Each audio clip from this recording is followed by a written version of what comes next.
Alrighty. I'm waiting. I have it up on my phone too to make sure it sees when we go live. Oh, Wow. There we go. Are we Alrighty. live? Yes, we are. We're just waiting for a couple of people to pop in. I mean, we're not gonna wait. But yeah, that's my little viewer there. So we have one. That's me. So there you are. Yeah, let me at least do the sharing thing real quick. Share it up, brother. So that way anybody who wants to hop in can. When Aaron hops in. Right. To watch us. Oh no, he's gonna come in the last like 5 seconds of the stream again. Exactly. That's how he's short and sweet. It's just how he does it. It's how he operates. He's a wild one. It's how Dad did it. It's how America does it. I feel like it's worked out pretty like good so fully far. into like leather bondage, and he's just dressed as like a biker all the time. Yeah, working with him at the spot was really scary. Oh man, that one part in Bones and All had me flashing back to Aaron at buybacks, in the cornfield. The cornfield. Yes. Yeah, that was a good movie. Oh, I loved it. Haley and I have been talking about it a bunch. Oh, really? Yeah. Was your favorite part the bones or all? I'm more of a Bones guy, if I'm going to be honest. I enjoyed the all. I love the kind of generalization. You know what I mean? The abstract almost. Mm-hmm. Alrighty. All right, we starting this bitch or what? Yeah, we're sharing on Twitter now. You gotta give me a second, bro. Listen, man. I haven't even watched Terrifier 2 since the theater, so I'm very intrigued. Neither have I. So look at us. We're I've owned it, and then we decided to do this. So I said I wasn't gonna do it. I was just like, I'm not gonna do it. All right, you got it queued up, brother? Yeah, I do. You ready to hit it? I am ready. Let's do it. You ready? Okay, in 3, 2, 1, go. Alrighty. I'll bring that audio down a little bit on my side just so that way don't get too loud. Bloody disgusting. Oh, scary. So cool that they got to be a part of this. They really helped bring that whole thing together. Oh, man. Art the Clown rides again. Mm-hmm.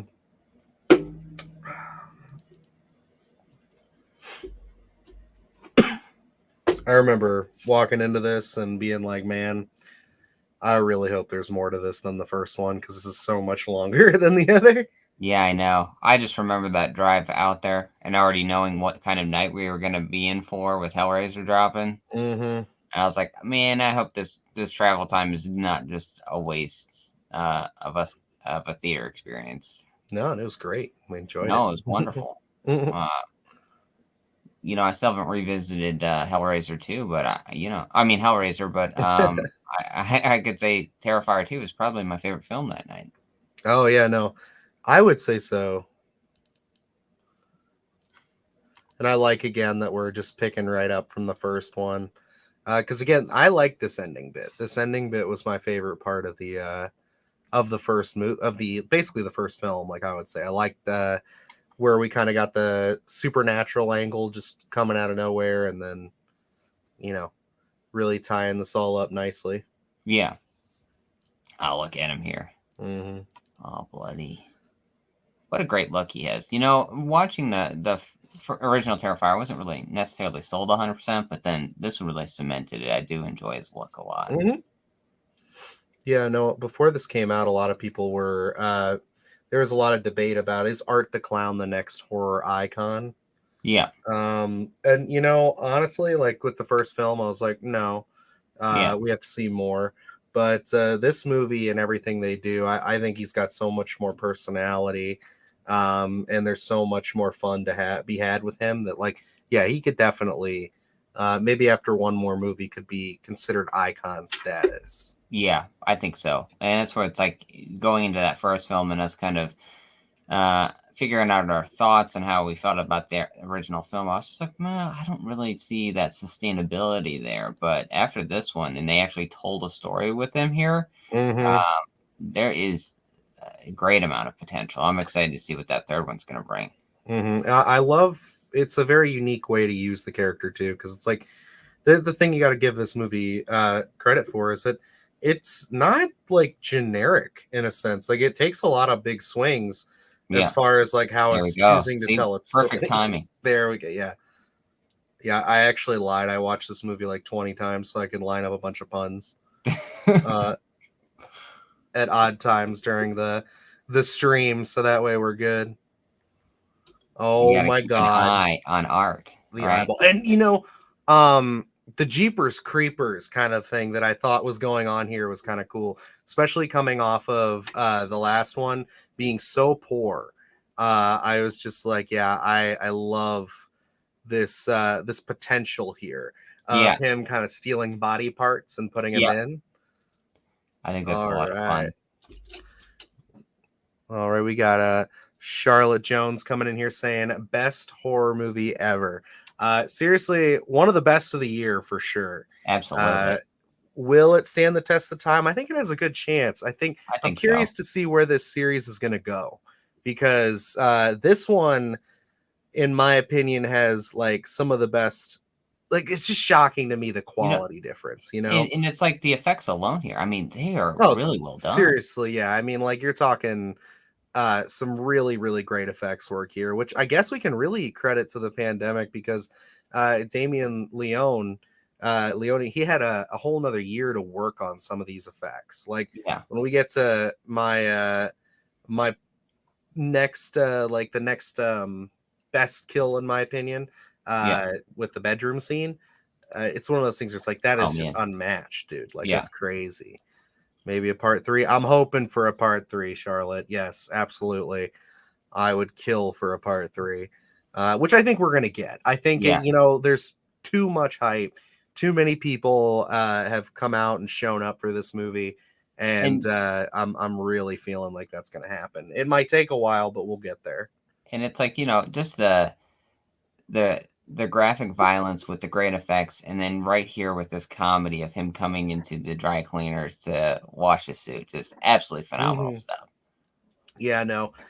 I remember when you're sitting in the theater, just I was sitting there like, because again, we weren't huge on the first film. Yeah. We thought it was fine. So it's just like watching this, I was just kind of like, okay, all right. It seems like we're just gonna kind of get there to that point of just like, oh, it's just gonna be random kill after kill after kill. But no, then we actually start getting into our characters here in a little bit. Yeah. And adding this dry cleaning LOL, scene to same. me Nice. already really adds a different dynamic than the original, I feel. And Uh, I with didn't that know what comedy. to. Oh, go ahead. Oh no, go ahead. I was finishing up. I was gonna say, I didn't know where to go with this Yeah. whole little girl Art the Clown thing at first, because I was so confused. I was just like, wait, is this in her head? Is this in his head? Like, what's going on here? And then yeah, if I have to lay one criticism to this series so far, it's what's with all the shit? Like, what's with all the diarrhea stuff? Like, they did it in the first film too. I mean, I guess it's just to be kind of out there and disturbing. Yeah. But it did its It's job. on brand with Terrifier, I feel though. But yeah, no, I was confused on where they were going to take this, and now, cutting to seeing the film by the end, I love the addition of it, because it adds again more of that supernatural element that I'm excited to see them kind of dive more into, because the post-credit scene of this movie is nuts. Oh man, it's wild. Just the aesthetic here. I mean, with uh the black and white and just doused in red. Mm-hmm. What a just great handle on cinematography they The have. Crimson. And this was a great reveal too. I enjoyed this a lot, of just him buck ass nude just Perfect. playing patty cake by himself. Absolutely perfect stuff.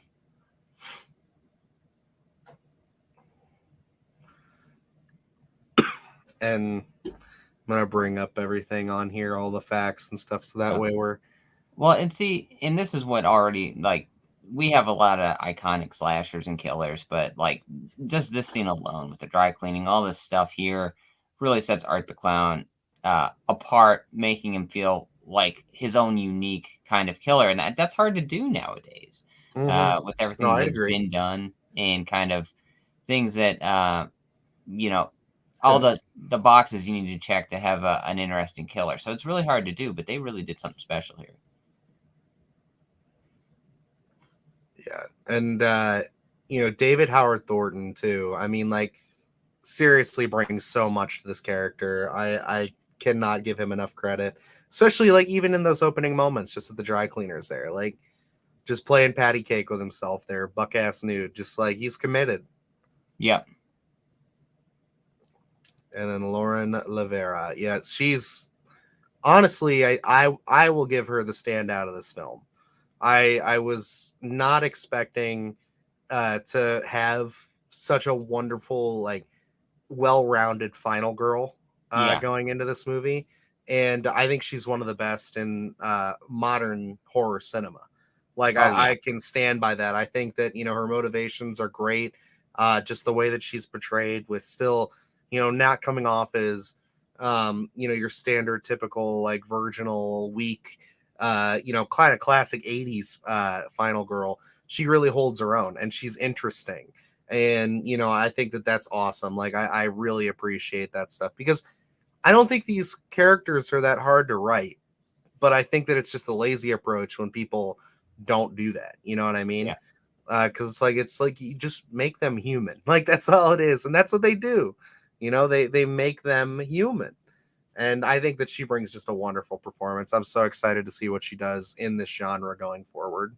And these characters shouldn't be hard to write, but it seems like some writers struggle with the likability factor of, our final standalone character there, or that opposing force to such a killer that has so much charisma. And I mean, like, you go Michael Myers, Jason Voorhees, at some point, you're rooting for them instead. And I think Art the Clown is also one of those killers where he has so much charisma on screen. It's hard to find that opposing force that you can get behind, but I think they did do it here.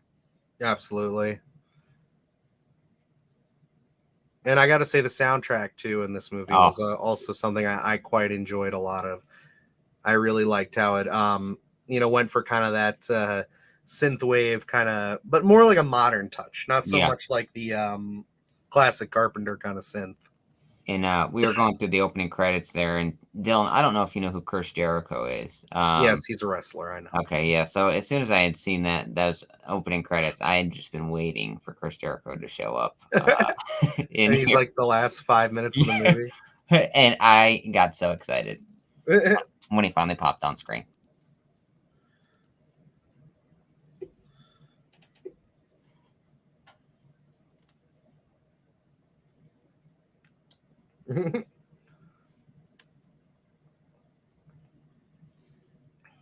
And for those of you who are just joining in, we're at 10 minutes 52 seconds if you want to hop in and watch with us. And this really, for me, is when I figured out we were in for a different feel and storytelling from that originals, where we're really getting the character work and we're seeing the home life here. Mm-hmm. And I was like, oh man, we're actually going to have some characters to follow here. Yeah, it was nice to kind of get everything up front with this. And it's such a ballsy move for kind of the audience that they had attracted beforehand, where it's like, yeah, it's the Terrifier is for gorehounds for sure. It's like you gotta love your blood, guts, and gore if you're gonna watch Terrifier. But it's one of those things where it's like, to front load this movie with all this character and all these stories, it just shows how much trust was put into the filmmakers and everything here, that they knew they were going to be able to satisfy both camps. And Yep. I appreciate that so much, because again, like I said, I'll probably say it 100 more times, the biggest issue I had with the first film was just the lack of story. But like, Yeah. even Damien Leone, when we saw the little after credits kind of sneak preview, bloody disgusting interview, he even said hey, this is just a proof of concept film. So the Yeah. second one, we really got to stretch our legs a bit, and that's awesome. Like Yeah. I was so happy to see that. Which I mean, like, I think maybe at some point I'll revisit the first one and do one of those ultra popular reappraisals nowadays. Just knowing what we know and then getting that confirmation from him to say, "Oh, this is a showcase. This is a means to an end to try to get us into that bigger film," which obviously led us into Terrifier 2. So automatically, just looking back on that original film, you have to respect it even a little bit more, just because he knew where he was going and what he wanted to achieve. I think so too. It is one that I have been sitting back with wanting to revisit it now, knowing what we know and seeing what they were able to do. Because like they do tie that first film in pretty well with this one. Yeah.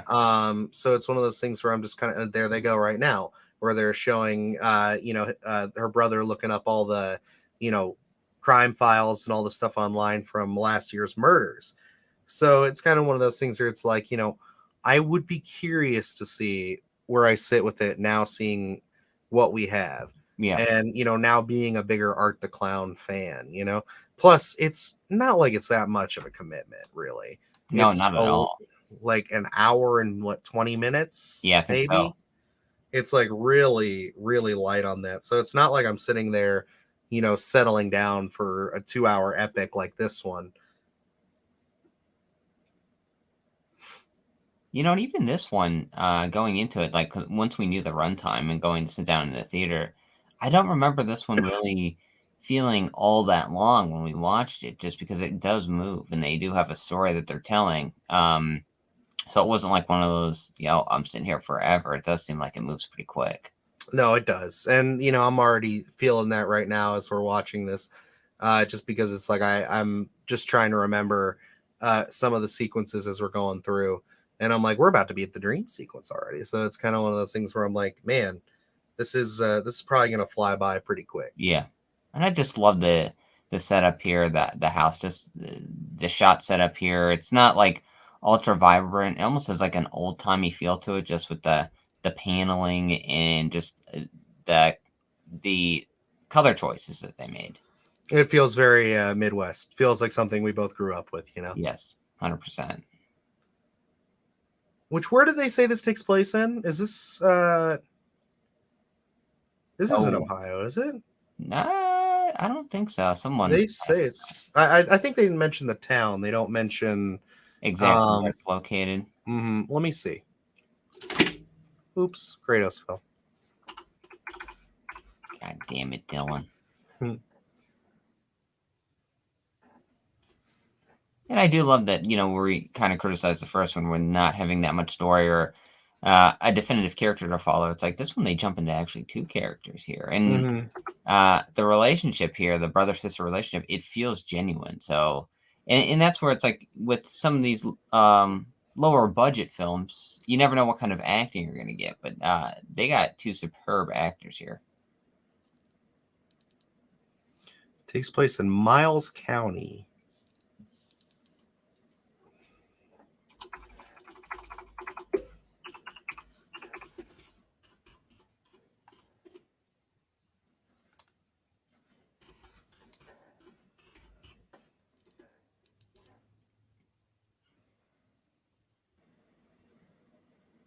Well, it was filmed in New Jersey, so I mean, we could kind of say it probably takes place in New Jersey. Share some lineage with the old hockey mask wearing Slayer himself. There we go. Maybe he's going to show up. I'd love to see Art the Clown versus Jason Voorhees. Oh, man. How interesting would that be? No, really what I want to see is Freddy Krueger versus Art the Clown. Just the, kind of mime sarcasm that he can do with all his body language. And then, just having Freddy Krueger with all his quips and everything. Oh, that would be a fun one. Mm-hmm. But, I think that they'd could play be a nicely off each conversation other. for the Sunday Scaries. So, No, definitely a good bit of fun. I'm so curious to see what's going on with the dad here. Like, yeah, I know. as we kind of go back into it a little bit more, I want to see what's his backstory. I was really hoping that we'd get into it with this film, but once the ball So gets much. rolling, there's quite too many things happening Yeah. for that to be realistic. But yeah, I'm really curious going Yeah. forward what's going And to be that's happening with that. clearly the direction they're going to go with 3. I mean, there's so much stuff that they can really open up with that, and then so many questions left unanswered in Mhm. this one. I don't know. This one, you can tell that there's going to be a third, but it seems satisfying by the end of it as well. Mhm. Mhm.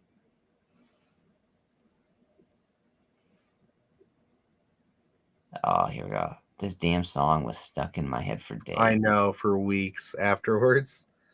I every time we would post anything about Terrifier, I'd be like saying food's a little funny at the Clown Cafe, Yeah. blah blah blah Terrifier review, or blah blah blah Terrifier live stream. And this was like after seeing this, I had a hell of a time ever finding any actual, like, the song itself, because it's like one of those things where it's stuck in your head and you just need to listen to it one more time, and I Mhm. could not find it online. It was pissing me off. I But bet you somebody has it on TikTok. I absolutely love this whole scene here. This dream sequence is great. I love it too. The artwork behind her, I just Mhm. love that stuff. And you know that's the nurse at the end of the film, right? Yes, yep.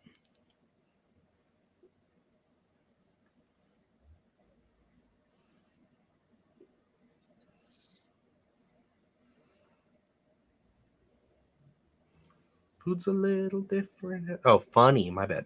Food's a little funny at the Clown Cafe. Why, what were you saying? Different at the Clown Cafe. Oh, man, that doesn't quite roll off the tongue, sir. Yeah, it does. Food's a little different at the Clown Cafe. I don't know. Damn it, I Dylan. don't write music, dude, all right? Unbelievable. I don't write music. I write movie reviews and films, all right? Unbelievable.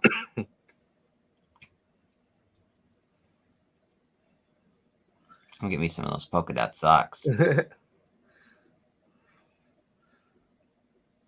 Yeah, my sister actually, this is one of the few movies that she bought digitally when this came out a few weeks ago. And she's watched it a couple times, she said, since then. And she was Uh, a fan of the first one. she Did she like this was. one better? She Or likes this one a lot. She's okay. really a big fan of this one.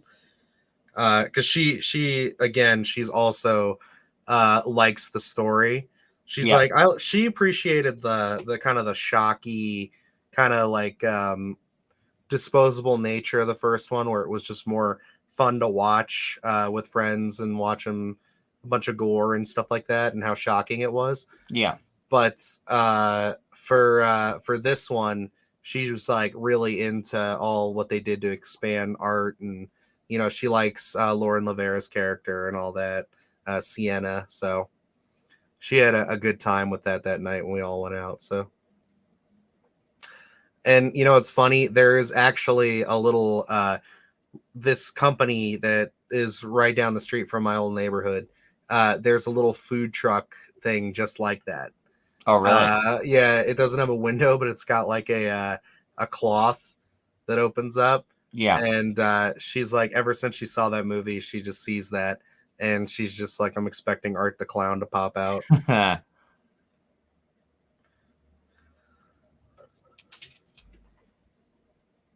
Oh, here he goes.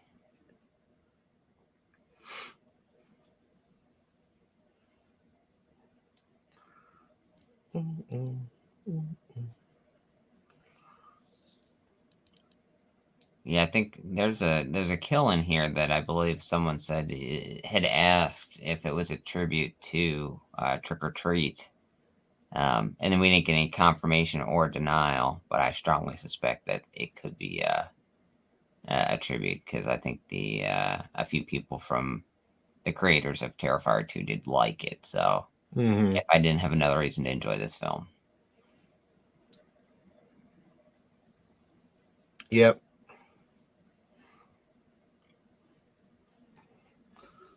All right, looks like we got Elroy in the chat. What's going on, brother? How you doing? What's happening, man? Saying what's up to us both. Thanks for joining us. Super happy to have you in here. Yeah, we're just checking out Terrifier 2 at the moment. If you want to join us, if you have a copy, it is 22 minutes and 15 seconds. So, Yes, as it is available digitally and on yes, it Screenbox. is. And on Screenbox. Yes, of course. Good to hear you're doing good, man. Hope, I don't know if you celebrate the holiday or not. I don't know where you stay. So if you are celebrating the holiday weekend, hope it's been good for you.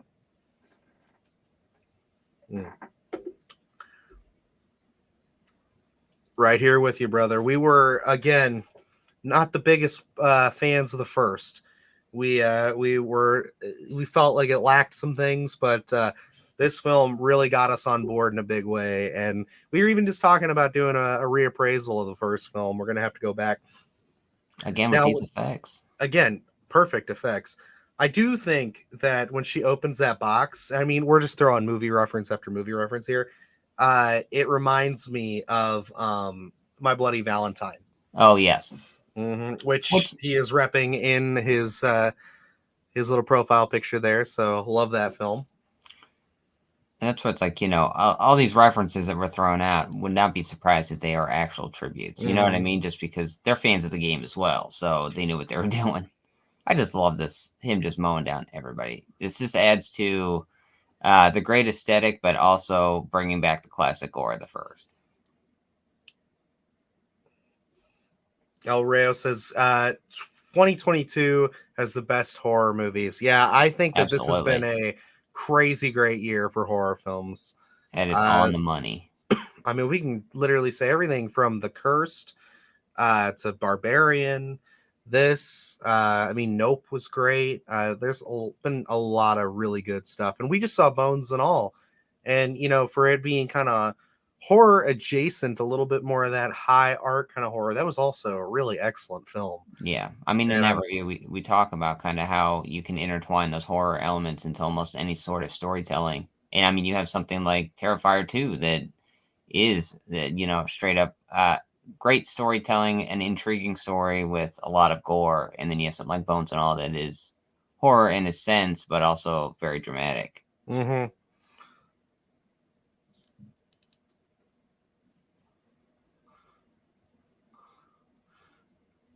Yeah, I love the prolongedness of this. And you know what's crazy about this movie, man? If this was produced by a major studio, they would have had them either cut this scene out entirely or chop it down to nothing. And that's what you were talking about. One of the most iconic kills in this film, maybe the most iconic one that we'll get to later, that goes on and on and on. And that's the charm of that scene. I think, it's great effects, but yes, I think that the lengthiness of it, it almost is, it makes you chuckle in a little bit. A lot of these scenes that go on for a very long time. I think it shows a unique type of filmmaking, and it makes this film that much more special. Oh, I agree. I need to get me some Art Krispies. Now, what's the kill that was referenced to Trick or Treat? I'm having a tough time spotting it out. I think they were talking about the lollipop stuffed in the mouth.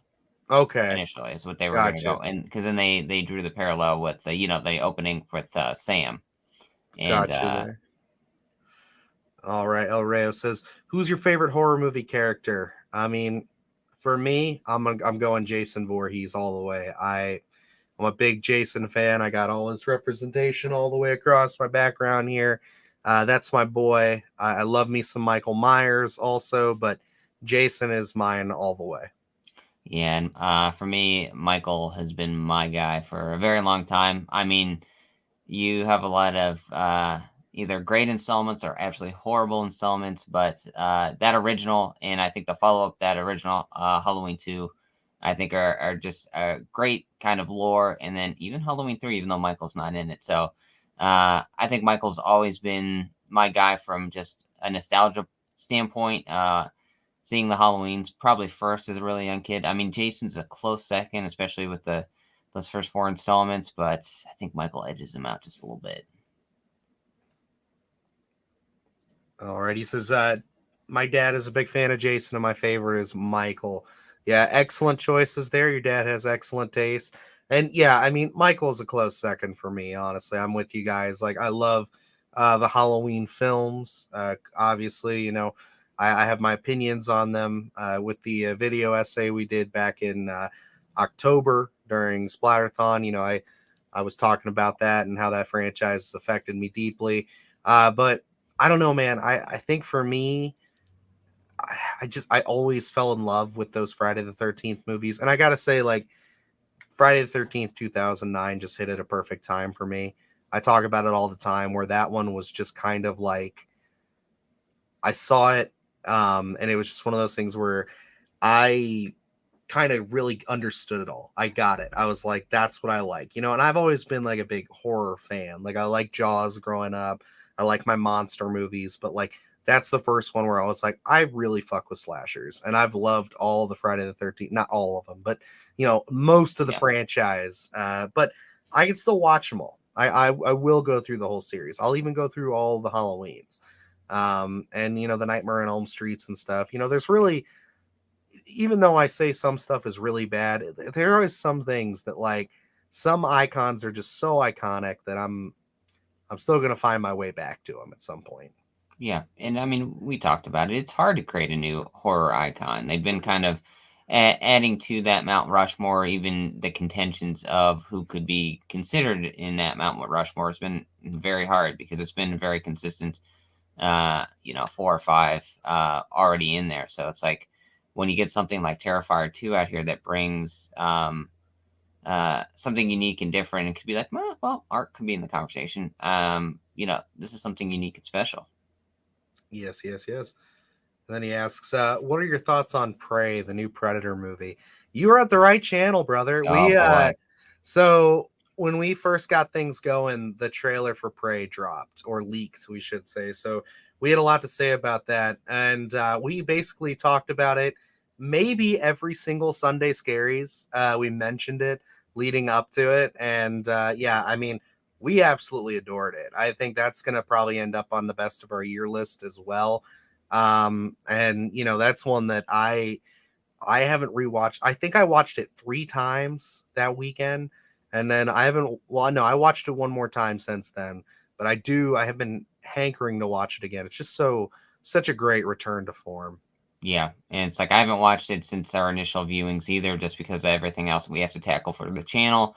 But what a unique voice that film has. I think it really recalibrated the franchise in terms of bringing some terror back to that Mhm. franchise and suspense and uh, making Predator feel I don't know back to that first film, but then also we have a unique love for the second film as well. So Mhm. um, I think it brought a very new spin to it. It'll be on my list at least for definitely best horror films. I think it's a great film. I'm glad that it was on Hulu as well. I think it brought new eyes to the franchise, and hopefully that next one we can get in the theater. I agree. I really hope we can get it at least a simultaneous release. I'm really excited to see what they're gonna do with Alien with Fede Alvarez. We talked about it last week Yeah, on the Sunday Scaries. It's kind of like the same approach, so it's one of those things where it's like getting a fresh pair of eyes on that franchise as well. Give it the Prey treatment, as people are starting to call it. Can never go wrong. yeah. I mean, we talked about Hulu on the last Sunday Scaries. I mean, they're knocking out of the park so far with Hellraiser, Prey, and now Alien going to be showing up on there. It's going to be a very unique time. I'm very excited. No, I agree. I love this part too in Terrifier, where he's building his own weapons. I appreciate Oh stuff like yes, that. It really harkens back to that Nightmare on Elm Street opening kind of vibe, where yeah, he's just working on a workbench, just slapping together some horrible, horrible tool of destruction. All right. Oh man, Jeepers Creepers Reborn. Actually, Luke has not seen that one. He sat that review out. I did. Very luckily, I went to the theater and checked that bad boy out. I was not a fan, to say the least. That one, if you go back and look at it, that was actually one of our reviews that gave us one of our first really big boosts on the channel. Because like that one didn't that kind of did that one push us over to 100, or was that just that got us like No, 70 no, or yeah, something? pushed us over to 100 certainly. I think we are sitting maybe at a 78, 79, and then after Yeah, that that one review, got us we just up. started climbing. Yeah, so that was one that really got us out there a little bit. Now we're close to 500, but yeah, that was one of those ones where it's kind of like, um, I wish Luke was there so that way we could discuss it a little deeper, but also at the same time, I don't want to put you through that. Like that's one of the few really bad, shitty movies that I don't think I want to put you through that because I don't know if I want to watch it again. Oh man, And I would say maybe I'll it's dive not down worth that your rabbit time. hole solo so we can talk about it in depth. If you're gonna watch it, don't pay for it. That's all I gotta say. Maybe it'll be streaming somewhere free at some point. I don't know. I'll have to look that up and see if it is. Oh, thank you. Yeah, we do our best. We that's a little logo we whipped up on Place It a few months ago, trying to get things back into the swing. We like it a lot. We actually have a short film that we tried to produce a few years ago involving a sackhead killer. So when I saw that as an available icon, I was kind of like, let's use this. And then the color scheme was just honestly something I just threw together and I sent it to Luke and he was just like, I absolutely adore it. Let's do it. We got a dead possum corpse here. Oh yeah. Oh, we got the sus Taco Nation member. What's up? What's happening? Welcome. Here we We go. We got are the watching a sleepaway camp. Terrifier 2 at the moment. If you are trying to hop in with us, we are at 33 minutes, 51 seconds. Sleepaway camp alumni here. Yes, absolutely love this. Which we did cover Sleepaway Camp Part 3 Mm-hmm. for our Splatterthon. Wonderful flick. Yeah, no, that was a fun one. That was definitely we're gonna have to go back to that series for sure. But yeah, welcome to the chat. We're just talking 2022 horror movies, getting some fielding some questions here from Rayo and just watching some Terrifier. I love the scene that's coming up here where they're playing with the possum in the hallway. Oh my gosh, it's I'm wonderful. telling you, it's just demented and menacing. And it's what's like intertwining, like you said, demented, like it's demented comedy in a sense, where we have Mm-hmm. a ton of terror, and then we just do that offbeat kind of humor. It really works for this film. I agree. I like the movie It Chapter 2. Oh, that's there you go. That's that I would say is a little bit of a hot take for us. I at least can say I enjoy It Chapter 1. It Chapter 2 left me wanting a little bit more. Wanting some less comedy, I should say. Luke, how you feeling about It Chapter 2? The opening scene I was a fan of. I did love that. Beyond That was that, really, really creepy shit. yeah, it's like I really wish they would have expanded upon a little more on that. I don't think we really got enough with the town of Derry. Mm, We talked about Halloween Ends, and we kind of do a comparison there, where Derry really felt like, especially you have the undertones in that first It Chapter 1 of it being, there's just something so off, and the opening to It Chapter 2, I really felt like they were really going to dive down that rabbit hole, but they really never took full advantage of it. Um, you know, to be honest, It Chapter 2 really lost me by the end of it. So it is one I've only seen one time in a theater. I remember it oof. being a little lengthy, so that could be one that's I probably have to revisit that one and It Chapter 1 as well.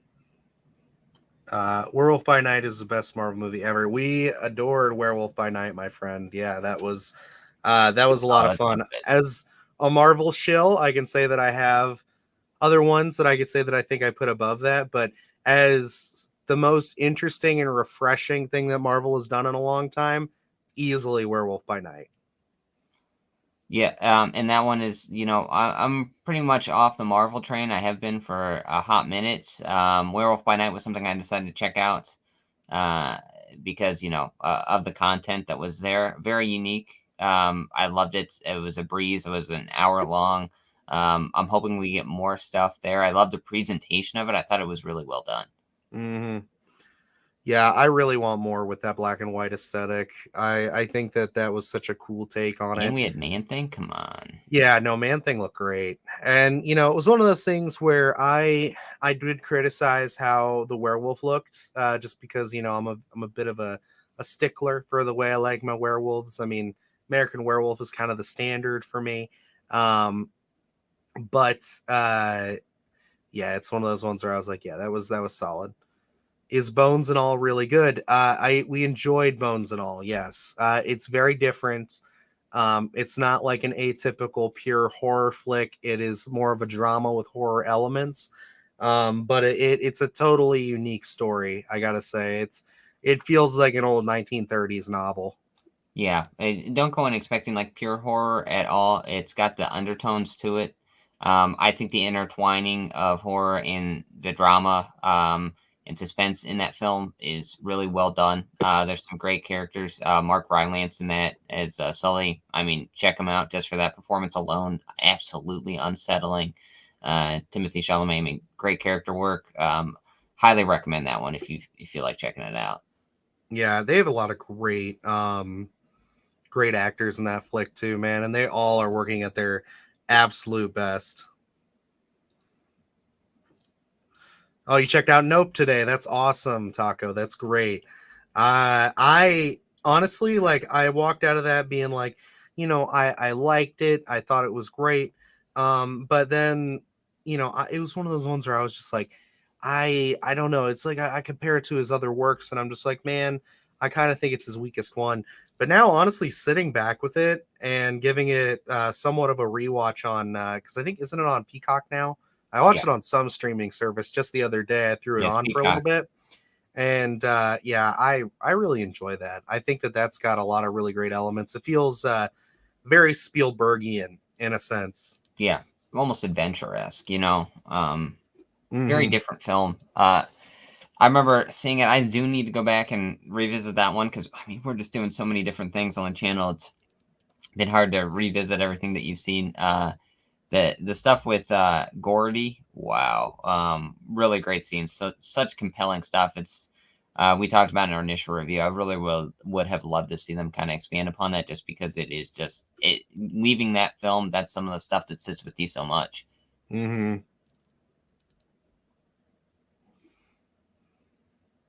Let me see here.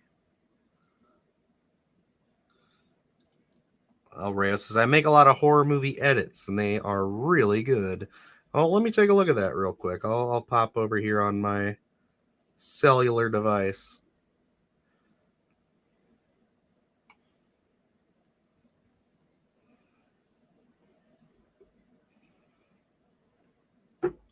Let's Just see.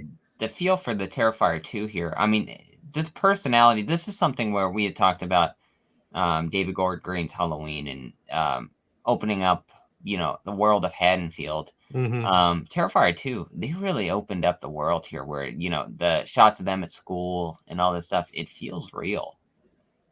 Oh no, I agree. Well, these are really cool, man. I'm watching your Friday the 13th ones right now. I like that 3D one. That's pretty good. Dude, what do you make these in?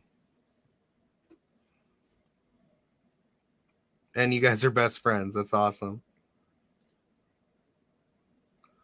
Yeah, Luke and I are best friends too.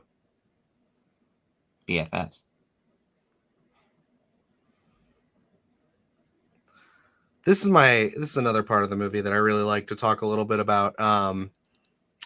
Terrifier again. I love this sequence in the Oh, costume shop. yes. I didn't even realize that's where they were at yet. Mhm. When he's got the horn, I Cape think it is. Cod. Um, Very great stuff. And again, demented comedy. It just works so well with him. And that's where his unique voice comes out, I think. This is what sets Art the Clown away from the rest to kind of, give him his own feel. Oh, nice. So is this like a free editing software, or do you have to pay for this?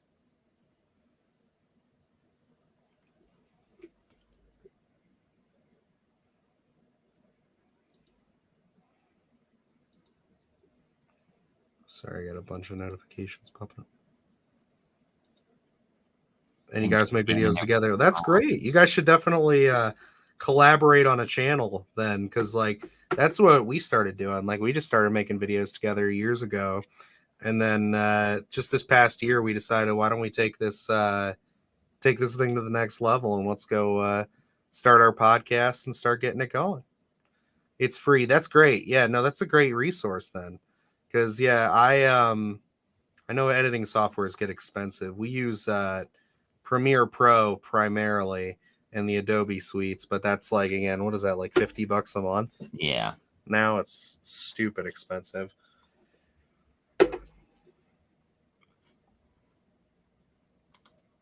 This sequence too, where he's going to drop the purse on her too, is just so great. And then of course the iconic sunglasses with the sunflowers coming up. I love that bit. Wonderful. Yeah, I would definitely recommend keep pushing, keep going. I mean, we've only been at this for less than a year, and we've made some pretty good progress. So, it's like it's totally possible. Biggest thing that we can say is that one of our buddies told us a while ago, who does YouTube full time, he was saying to just be consistent. And that's like the biggest thing. Ice Nine Kills. I know that they do their horror movie albums. Other than that, I don't really listen to much of them. But it's just because I'm not much into the metal scene. I like more hip hop. I like more kind of 70s rock kind of stuff.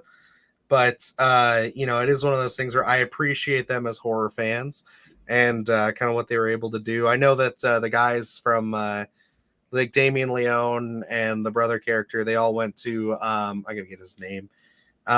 They went and saw them the other night. I saw on Twitter. Elliot Fullman.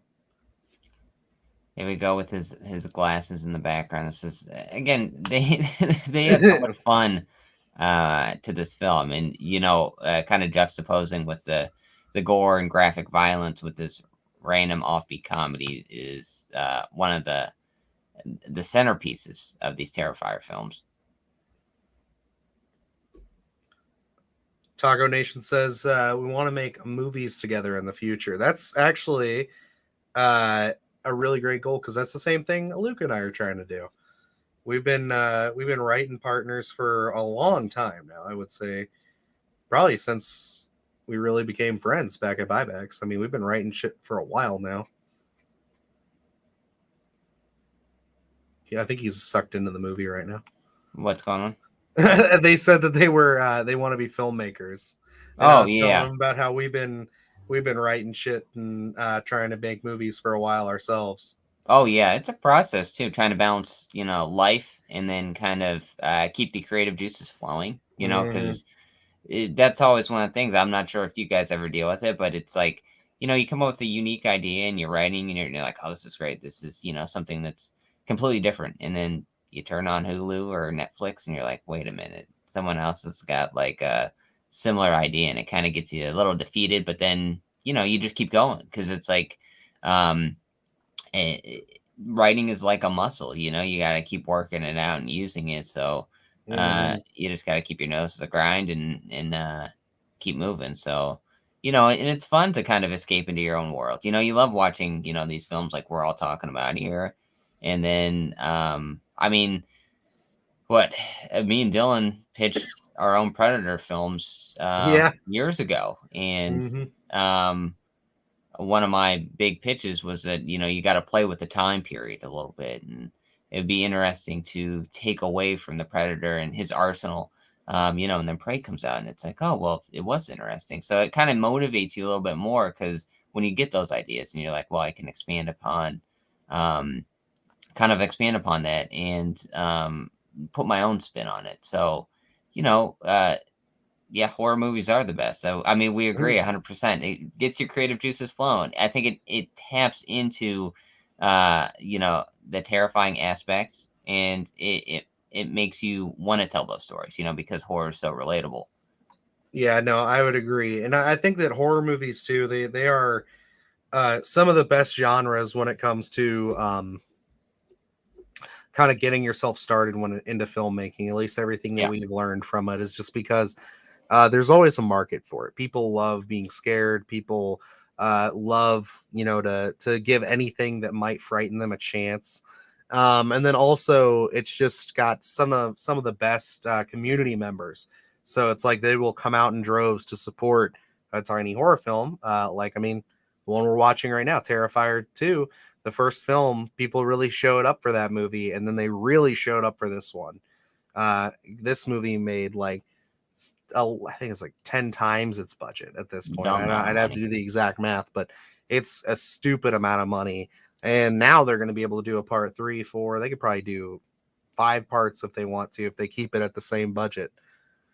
And the thing about it is the times we're living in too. It's like it's so easy to pick up a camera and shoot something of quality. Yeah, It almost comes down to your creative spirit and the writing yeah. and your effects and the team you put behind it. Because the technology, I mean, you can get an iPhone 13 and shoot damn near cinema quality looking footage. And I think also the ability for streaming has really made almost horror even more of a communal experience where we just did Thanksgiving yesterday for Thanksgiving. So in like looking at that film and doing the research there, I believe Dylan, I don't know if you checked, ran across the fact, but when it originally came out, it took them like a couple years to sell even 1,000 copies on DVD or something like Yeah. that, Yeah. where It it's took a like. whole, I think it said it took a whole year to sell 1,000 copies through via Amazon. And see, and that's such a process in itself. And now that we kind of have these movies that are go straight to streaming, and we're able to find them, and we can subscribe to Screenbox, and we'll find something unique on there, and then we can all sit and talk about it rather than, trying to find an out of print or something that only had so many DVDs made before we can ever talk about it. I think that streaming ability has really made the horror community thrive and those horror movies get the chance. Like I can't imagine if streaming wasn't a thing, how the original Terrifier really would have found life like it did. And now we're talking about Terrifier 2 and what eventually will be Terrifier 3. So, I think streaming has really, really helped us with that access and just to experience this stuff. I mean, now we can do a watch along, so Yeah. um, I think it's helped tremendously. Absolutely. And I definitely a lot of people back a few years ago would even say, oh, if my movie goes straight to streaming, then I failed. It's like I don't think that's the case at all anymore. It's like if you can sell your film to a streaming service, then you're better off for it, especially horror, because people will pick it up and people will find it. And like literally Jordan Downey posted a video talking about how it's like, when that movie hit streaming, it just found a whole nother audience and took a life on its own. Yeah. And it was just one of those things where they never would have expected that. Yeah.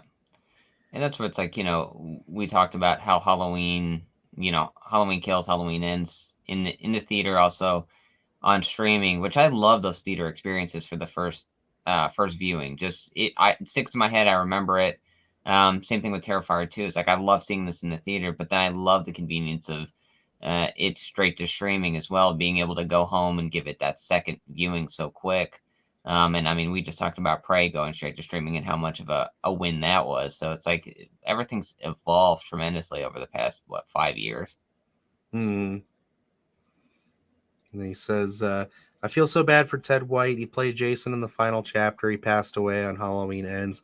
Yeah, no, it's always unfortunate when you lose an icon. That's Luke's favorite Jason. That's his Yes. favorite Friday the 13th. So, it's one of those ones where it's like that one definitely hit us in a pretty raw spot. But I mean, it's eventually going to happen to all of us, really, and that's the unfortunate part of life, is it's got to end at some point. But I think for him to just be able to go down in infamy as being in one of the best Friday the 13th films, at least in the horror community, that's got to stand for something. I mean, Yeah. like you watch interviews with that guy, and he really wanted to bring something to that role. He didn't just want to fill a slot and wear a mask, Yeah. and that's one of those things that you gotta appreciate that from a stunt actor.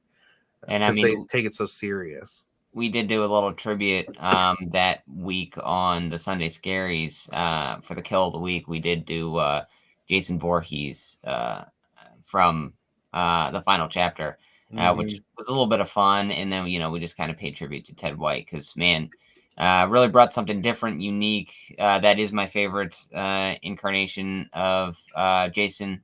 I think he brings something so different, almost terrifying. There are just little mannerisms that he does in that film that could go overlooked unless you really sit down and kind of dissect everything that he's done. Just so iconic, brought so much life to that role. Absolutely. And I mean, it basically his Jason starts to pave the way too. Because if his wasn't a success, then we wouldn't have gotten part 6, which is my favorite. So, there's a pretty good chance that could have been the final chapter of Yeah. the Friday the 13th series. I highly doubt it, but it's one of those things where it's like it's a very important role and a very important time. Imagine John Cena in a horror movie. Well, we couldn't What? see him, so Yeah, that's oh, you're hysterical, Luke. he could be Um, an invisible man. there you go. Okay, yeah. But what on a real note, with him kind of making the switch up lately with doing more films like Suicide Squad and Peacemaker. What kind of horror icon would you like to see John Cena go up against? Oh gosh, Chucky? No, Chucky? I never really thought about that. With the direction John Cena's been taking, I never really pegged him to be in a horror film. So I'm gonna have to sit on that one actually. I don't know. He like for me, I feel like he necessarily wouldn't go into one of the slashers. I feel like he could be in something like The Thing or They Live. We got the Roddy Piper in there, so um I don't know. It'd be intriguing to see him tackle one of those roles, but I mean, he's already in a Transformers movie, so There let's you not go. rule out horror. I would like to see him in let's talk about him in another incarnation of the Predator. Let's bring it back to the muscle bound. Let's get him and a couple other of these wrestlers in another Predator flick. Let's do Dave that. Batista. Yes, dude. Yes, I think he would absolutely. be. I think Dave Batista would actually do well in like a Predator film, and Absolutely. just he brings something very diverse. I think to all the movie roles that he does. The more serious stuff. I mean, everyone knows him as Drax the Destroyer, but um, Blade Runner, everything. The subtleness in his performance is great. Mm-hmm. All right. And then we got a couple more in here. So Taco asks, "How is our night?" And I'd say I'm going pretty good, man. I'm a little tired. We had the festivities of you know Thanksgiving over the last few days here. I got a little one, so it's his first Thanksgiving. So we've been out and about seeing all of the family members and everything. So I'm a little more tired than I thought I would be, but yeah, I'm having a good time. I'm sitting here talking to a couple of cool dudes, watching Terrifier. I really can't complain. Yeah, I'm right there with you, Dylan. I randomly went out for a little Black Friday shopping. Did not buy anything, Mm. but just went to see the sights. And now watching Terrifier 2. So, can't complain. It's been not a bad few days here. Definitely, and I'm happy to enjoy my extra long weekend too. We got to get some content done for the channel. Areo follows up with Dracula, John Cena versus Dracula. I mean, yeah, that could be something kind of fun. I don't know. He could be the Wolfman. Let's go John Cena versus the Universal Monsters in a There very we go. Monster Squad esque kind of story. There we go. Yeah, Monster Squad. And then we'll do. Let's see. John Cena was never in a faction, I don't believe, but we can pair up some pro wrestlers versus Universal Monsters. I mean, that's right up your alley. There we You go. would that would be your kind of movie right You know there. what? Let's put Bray Wyatt in a horror movie. Yeah, let's do. I mean, the dude The Fiend. already has that kind of Yeah. classic kind of Put him and horror look Jason to it. Baker together. We got a winning team right there, sir. 100%. And then looks like we're talking about. I was watching a lot of kill counts on Dead Meat. Oh yeah, no, I love Dead Meat. I follow. I will actually listen to their podcast all the time. When I'm at work, just like getting stuff done. I'm usually listening to their podcast where they cover just anything. I just listened to their Halloween Ends coverage because they were not fans of it, just like we weren't. So it was one of those things where it was like, um, yeah, that was definitely cathartic to at least have other people on our side. And then, Luke, do you watch Dead Meat at all? I've seen some of the kill counts occasionally, but I haven't actually listened to their podcast. It's really good. I would definitely recommend checking it out. They're a good pair. I like them a I'll lot. check it out when I have time, Dylan. Jesus Christ. Okay, man, Lord. And they are making a new Evil Dead movie. Yes, that I'm super excited about. Um, just with the fact of that was going to go straight to HBO Max, and then now they're like, oh, we're gonna do, we're gonna put it in theaters because it's testing so well. Like that's a great sign. Like definitely something that makes me super excited, super happy to see. I absolutely adore the Evil Dead movies. It's probably, we were talking favorite franchises earlier. That's got to round out the top three for me as far as Friday the 13th, Halloween, and Evil Dead. Yeah, I'm definitely intrigued by it. Great news. It's astounding, that Evil Dead has still found a life, in 2022, which 2023, which I'm not complaining about. It just again shows you how great and alive the horror community is to actually being um, adamant about getting that new content out there. And from the story, from the stills, it looks very intriguing. I'm excited to actually be in the theater to witness another Evil Dead film. Because the original ones were a little bit out of our time period, so we never got to the theater to see those. So anytime we get to see this nostalgic horror stuff, the legacy horror stuff coming back into theaters for another installment, I can't get enough of it. I agree, brother. Can you sub to that Sus Taco member to make his day happy? I think I can do that for you, buddy. Absolutely. Sure. I would subscribe just on the name alone. So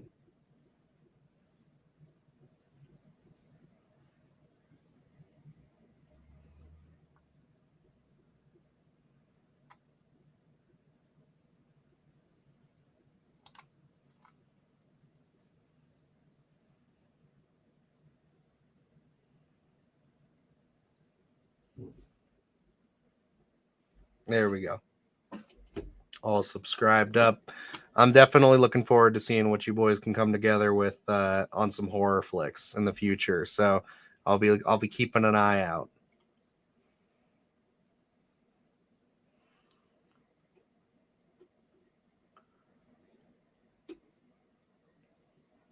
I think we're about to just get to the bedroom scene here in a second. I think so as well. Hey, do you know if on the new Blu-rays and stuff, in terms of the extras, if they have like a making of or anything like that for this?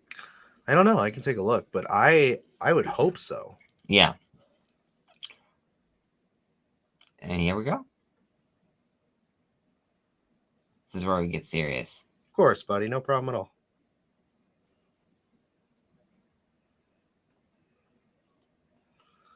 Apparently Ash Williams is in Fortnite. Yeah, I saw that. I don't play a lot of Fortnite. I played it before, but it is one of those things where it's like I definitely that caught my attention. I want to play some more of the Evil Dead game. I got it, played a little bit of it, but I need to get it for PC. I might want to stream that in the future. Let's see.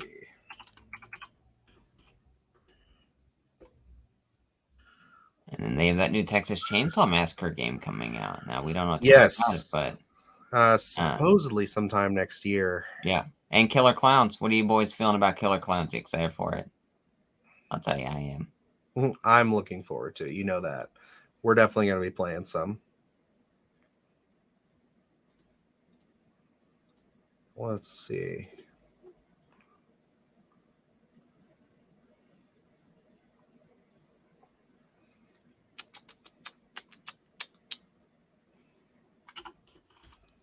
Trying to get you an answer on that Terrifier information real quick here. I might just have to go to Amazon and flip over the back. Behind the scenes of Terrifier 2, extended Boo Crew interview, director's commentary, and fan art. Okay. That's what they have listed right now. So you're going to get some kind of behind the scenes. We need commentaries, audio commentaries for this stuff. I would love that, dude. I love commentary so much. And it looks like they're playing Fortnite right now. Well, get us a win. Get us a victory royale for the channel. We'd appreciate it. And then you're wearing the ash skin right now. Perfect. Good to represent. Maybe one day they'll have an Art the Clown. An Art the Clown Fortnite skin? Hell yeah, dude. That'll push you over the edge, won't it? Make you a Fortnite fan. That's the selling point right there. No, I'm more of an Apex Legends kind of guy. I play a lot of Apex. And Taco is wearing Predator. Very good job, boys. Hell yeah. Can't go wrong with Predator, let's be honest here. Predator and Ash Williams teaming up. That's a movie I'd pay for. That's a crossover.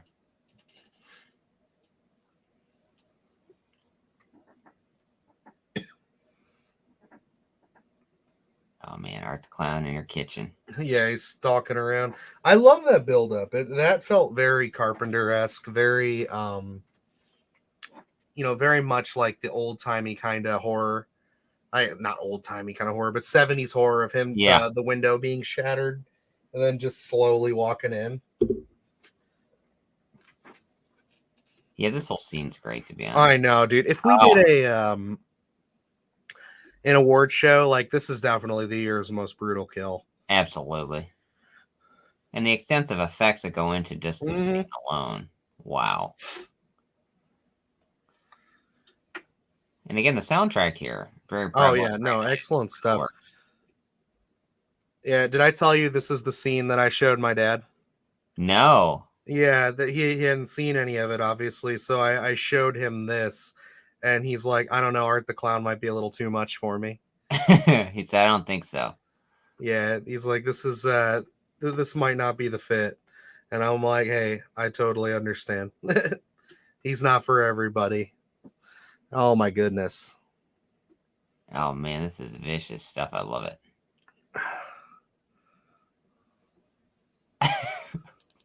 Just the back and forth, the breaking, the arm.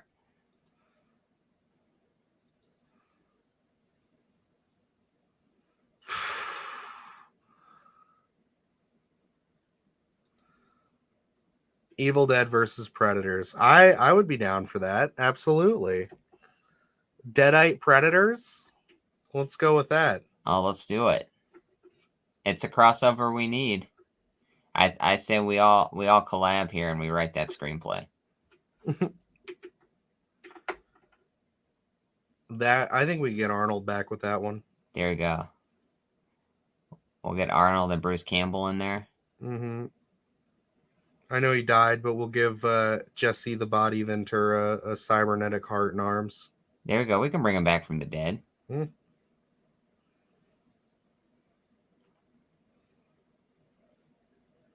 We're winning this match for you guys in Fortnite. We appreciate it. Oh, perfect. Let's rally. We'll take it. Jesus. This is great. Oh, he's got the salt. I forgot. Oh my god. Yeah, dude. Every time I see this part with the salt and the bleach, dude, I'm just like so taken aback. Like, could you imagine that? Like, the pain you would be in. Unimaginable. Jesus. I love it. And for those of you who are just tuning in with us, we are at 1 hour and 6 minutes into this lovely film. If you want to, watch through that, Art just brutalized one of Sienna's friends to the absolute furthest extent. There we go. He maxed it out in terms of gore.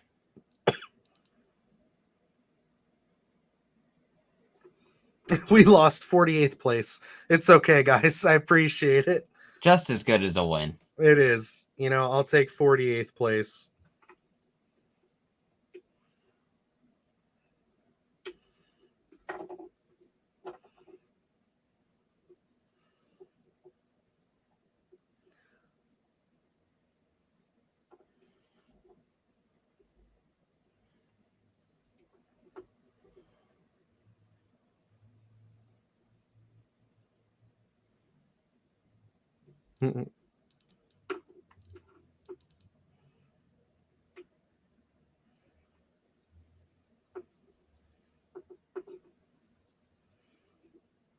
Woody though.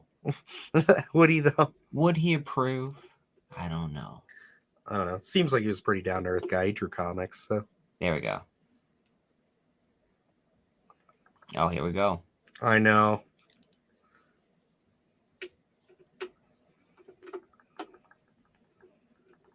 Let's see the aftermath.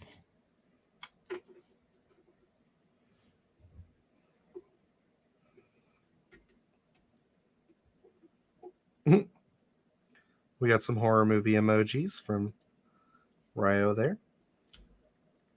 Loving it. I know this is also one of those scenes where it's like when they show the corpse and the body and everything,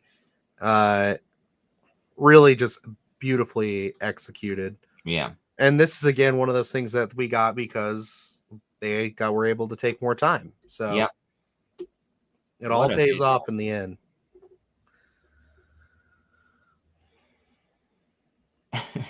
They were laughing.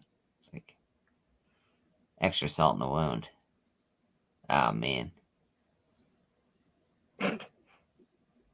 His fucking face, dude.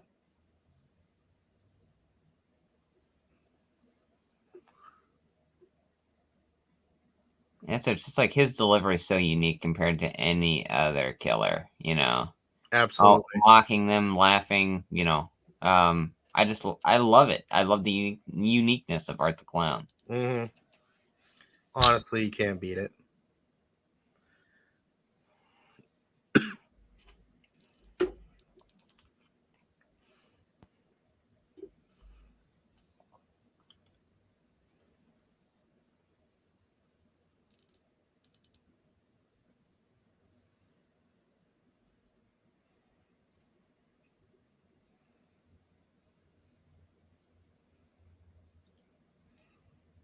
Me and Taco are big fans of horror movies. I hope we can meet up one day. If you're talking about meeting up with us, yeah, one day we'd absolutely love to do like some kind of event or something. Open a booth, just get to meet some people. Like that'd be the ultimate dream.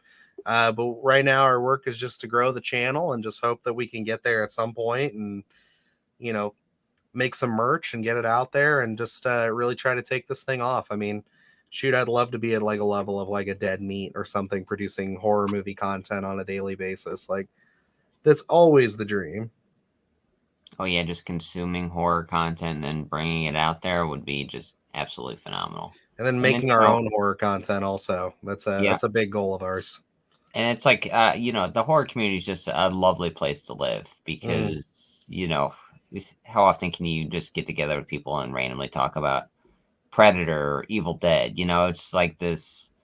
It's a special club that only so many people have a password to. So I think it's always a fun time. There's always interesting discourse. Just unique personalities overall. I think the people in that horror community are always people that stand out in a room. Absolutely. Yeah. Hey, one thing to mention about this film too, Jeff's not actually a terrible human being. Like, you kind of expected him to be the biggest piece of shit in the world. But no, he actually like helps out and stuff.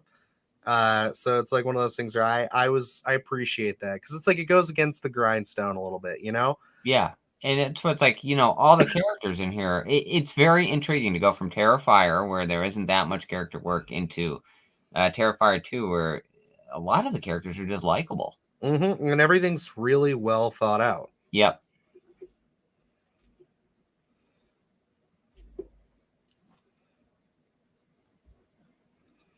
He says, I watched your channel in September. I love the channel and I subscribed. I'm a Splattercast fan. Well, we appreciate you, bud. Thanks for showing up to party with us on this Black Friday. And we hope you enjoy the content as we go forward, man. We're definitely putting our best foot forward here.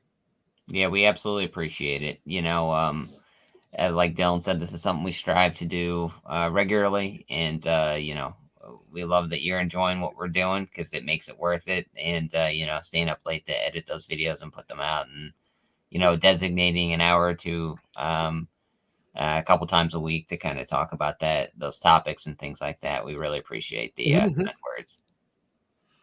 I love this scene too, man. Passing out the candy, and because there's one specific moment, and I bet you know what it is.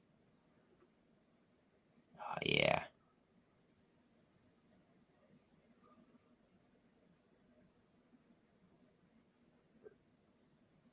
Right here. He goes to take seconds, and he slaps his hand away. It's like, nope. Again, with that comedy, it works so well here. New horror movie is called The Slap, The Killer with Will Smith. Are they actually? Is that something somebody's actually throwing together? Oh man, that's never gonna leave his reputation. Oh, never. It's there to stay forever.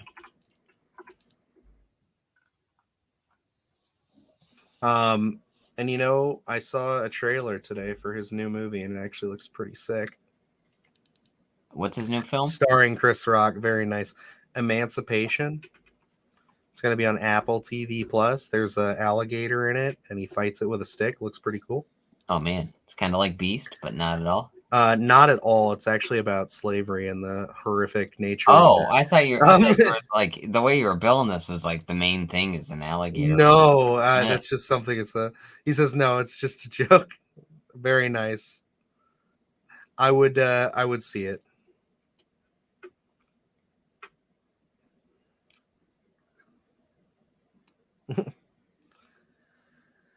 I'm so excited to see this all come full circle with the book and all the stuff that it's oh yeah, that he's been drawing and everything.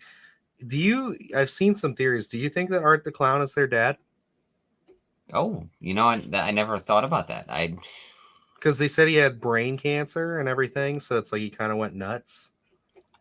That could be intriguing, actually. You guys are very nice. Thank you. You guys are very cool yourselves, you know? It pays to be a nice guy, you know what I mean? You just got to be kind of cool to everybody. I don't want to be a jerk. That's basically my goal every day, waking up. There we go. Always have fun and be nice to people. Hell yeah.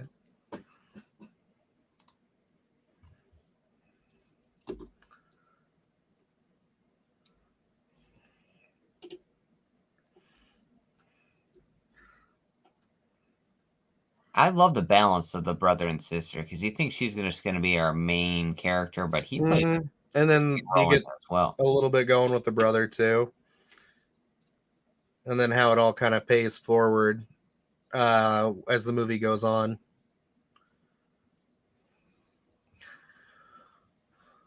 And this is when I knew something was up here. I knew something was wrong when she starts like, you know, tripping out and touching all the walls and everything. I'm like, something ain't right here, brother. Something's going on. Also, nice haircut, Luke. I like it. Very cool. Look at that, buddy. Oh man, thank you so much. Compliment on the hair then. Yeah, I got to purchase a lot of hairspray and hair gel to make this thing work, but we do it every day. You know, I got to say it's wild. You've committed to the same hairstyle as long as I've known you. Yeah. Before it's that, almost it was like long. I saw pictures of that. You showed me that a long time ago. Yeah. And I can't picture it. It'd be too weird. Yeah, it was almost same style, just long in a ponytail. I was rocking a man bun before it was largely popular, but yeah, we've been rocking this for a little bit. We need a new Nightmare on Elm Street movie. I agree. I would really love to see them tackle Freddy again. The question is, are we going to get Robert Englund back, or is his time past? Is he too old? How old is Robert Englund now? It's he's quite up there. Let me take a look. Because I mean, all you really need him to do is deliver one-liners, and then someone else can do the rest of it. But I don't know if I can accept another Freddy Krueger. He's 75 years old. Okay, so yeah, he's up there. Is it daytime where you are? No, actually, it's 10 o'clock at night for us.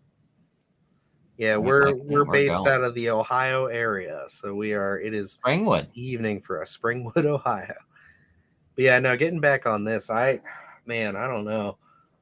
Where do you have any like ideas or concepts you'd like to see uh Nightmare go? Like, if you guys have any ideas, also, I'd love to hear them. Because You mean like just like that's as a basic premise? yeah, just like because like we've seen some stuff, and like we've seen a lot of things in those movies. What more could they do with Freddy? Like, where do you want to see him go next? I don't know necessarily what exactly they could do that hasn't been done yet. Because they went the meta route with it already. I don't know exactly where differently they can take it. I mean, like for me, I remember us pitching random ideas or something like that, and I had um mentioned like doing a school teacher, and everyone's been forgotten about Freddie, and he's kind of going after the kids of the school, like elementary style. You know what I mean? Trying to Mm, get to the actual teacher herself. Just kind of bring a different spin on it. I mean, it would be a little bit darker, so I don't know if they would ever go that route. But that's really the only thing I can think of in terms of something that really stuck out in my head, and to try to make it a little bit of a different tone to bring the horror into it. I don't know though. I mean, the thing about Freddy is you can really go anywhere with him. it So is true with the way his power set works. yeah, it's an expansive universe, and that's one of the things I'm intrigued by is what they could do nowadays in terms of set pieces and things like that, because I think it would be pretty intriguing.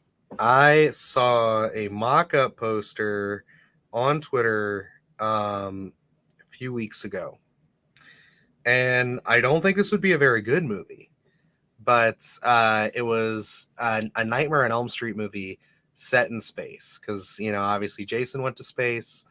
I think that'd be a lot of fun because I'm just thinking about like cryopods Yeah, and shit like that where you're in like forced suspension for God knows how long, and he could just torment you for years and years and years, and then you wake up and it's like, what do you even do after that? And just kind of that aesthetic would be a lot of fun. Definitely not where I want to see the series go after such a long hiatus, but like they make 10 more Nightmare on Elm Street movies. Yeah, take him to space. Let's do it. you have to at that point. We still need a Michael versus Jason. You know, I I'd be curious to see how it goes. I just don't think they'd ever do it. I don't know if that concept could live on, just because again you're dealing with rights issues, but also um, just in general, I don't know if that's as interesting of a pairing as like a Freddy versus Jason. If I'm being honest, like, how do you feel about it? Because I feel like Um, they're just too similar. yeah, and that's what I think is uh, Freddy versus Jason, where you have the juxtaposing positions there, where Freddy's delivering the one-liners, so he's bringing a lot of that charisma to the screen, and between Michael and Jason, there wouldn't be any dialogue, so it would just be kind of this very silent film. And that's why I think interjecting Freddy into that equation, it works because he Mm-hmm. can bring that dialogue and kind of move the story along a little bit more than the other two. Because looking at Jason, looking at Michael, those two really, it depends, that the quality of the film a lot of the time depends on how we connect to our final girl or final boy. So it would be hard to kind of do that Jason versus Michael and kind of make it as interesting as putting Freddy in that equation. Respect, I get it. And then let's talk. So you checked out Freddy vs. Jason just a couple of days ago. Yeah, excellent movie. From a fun standpoint there. I think that, even though it's not as like the high quality, like reaches that caliber, it's a lot of fun, man. Like, I think that it's one of those ones where you like kind of like the first AVP for me, where you Yeah. can't like, there's still so much fun to be had with that movie. Like, you can't hate it. And that's where I'm intrigued. There is a Dylan. I think you listened to the audiobook for The Taking Shape, and Mm-hmm. I started reading it now. There's one I think based upon, is it Freddy and versus Jason? Kind of the Yes. road. Yeah, it's Clash of the Titans. Yeah, to Or kind of get in Slash of there. the Titans, my bad. And I'm intrigued to check that one out because that has to be. I know there are several pitches um, going out throughout the '90s of Freddy versus Jason, and then we finally got there. But I'm intrigued to see kind of the making of and how we did end up where we were at. There was also Halloween, which was Hellraiser and Halloween, where they were going to have Pinhead and Michael face off against each other. Very interesting concept. Don't think it was the greatest idea on paper. When you get to that chapter in the book, you'll have to let me know. But I do think I might do a video on it at some point down the road because it's different, man. It's weird. I don't know how that one would have worked out. There was like, and the thing about it is there's like 3 pitches for it too. So it's like they were really I think they riding were on so that. adamant about we got to Hmm. get Pinhead versus Michael here. They wanted it really bad, and it was all because of that. All because of Freddy versus Jason. Um, and then let's take a look here. I like the bathtub scene. Oh, I mean, it's an absolute classic. Like, falling asleep in the tub. I've never done it, but some people can. You're just relaxing, and then just the evasive nature of that glove coming up out of the water. It's like Jaws. Absolutely horrifying. And then let's see. I think Cujo needs a remake. Hey, honestly, like we are big proponents of Stephen King and his work getting retouched and brought to modern day screens. There have been some wins, there have been some losses, but I would really like to see a remake of Cujo. I love that original. I think that that's still a great flick. But I think that giving it some kind of an update would be a whole lot of fun. And Stephen King has a lot of great properties. I mean, some of the supernatural elements of them are great, but like I think a lot of Stephen King stuff works best when he's not in that supernatural nature. I mean, something like Misery, very psychological, very grounded, is one of my favorite films and books from Stephen King. So I think when he works in that grounded nature like that, I think it works well, especially yeah, Cujo needing a remake. I agree. I would love to see what that looks like in today. Plus, I hope it wouldn't be a CGI dog. I don't know how that would Oh go. no, no, no, no! Don't do that. Um, that's where it's like, because my initial thought was, oh, well, we don't really have to worry about the effects. I just hope they want to go that route with it. Because you need this to be a little more grounded and kind of lose yourself in that. And I feel like, that could go, that route could go south real quick. But I'd be intrigued to see where they go with it. I do love that original as well. So it's like, I'm excited to see more of the Stephen King properties go out there. I mean, it just even then the past year, I think we've had a lot of different intriguing uh, scenarios in terms of a lot of different short stories coming out of Stephen King. So I'm intrigued to see where they're going to go with kind of just all his properties and what they're going to bring to us. I mean, yeah, he's a treasure trove. I mean, you got a ton of ideas. As we talk about it, Silver Bullet is one that we herald all the time. Yeah, so I think like, if they even remade Silver Bullet, I'd be curious to see where it goes. Taco says, you guys are the best because his phone is about to lose battery. Alrighty, Taco. Well, we appreciate you, brother. Thanks for stopping by.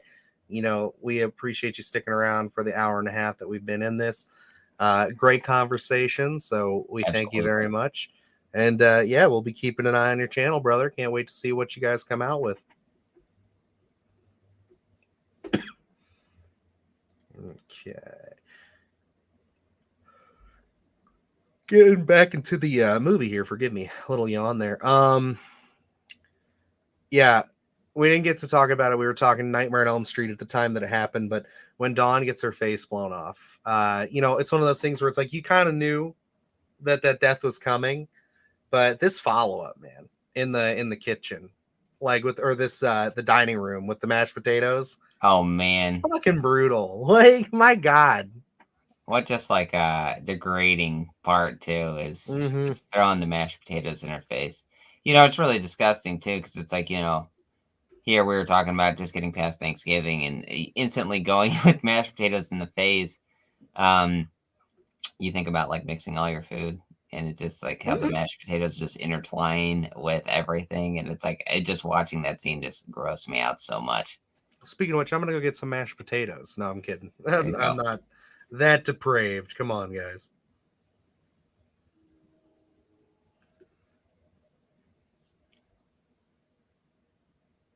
I was always curious what he was getting injected with here. I know it's like to put him to sleep or whatever, but I can never trust this bastard. When we first saw this, I thought it was that sulfuric acid. Oh,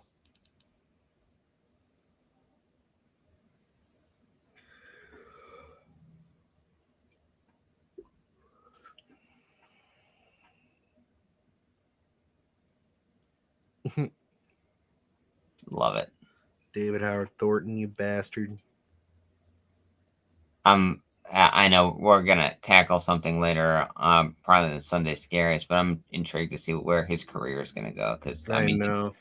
his portrayal of Art the Clown is wonderful. I mean, we can mention it here, like, because I kind of want to talk about it a little bit. But like, yeah, his interpretation of the Grinch. It's gonna be interesting. I'll I'm tell you very that. curious. I really hope that a theater around here is playing it. Like, I will drive 40 minutes for that, even if it's fucking terrible, just because, like, a horror flick of the Grinch. Like, Jesus, dude. That's going to be interesting. And for I don't think it's that much of a jump either for it to be the horror spin on it. I'm really intrigued by it. And for his casting, I know we're jumping into content that's kind of bleeding over to Sunday Scaries, but I'm really intrigued to see his portrayal just because we know he can do that miming as we see with Art the Clown. So I'm intrigued to see what he brings to that.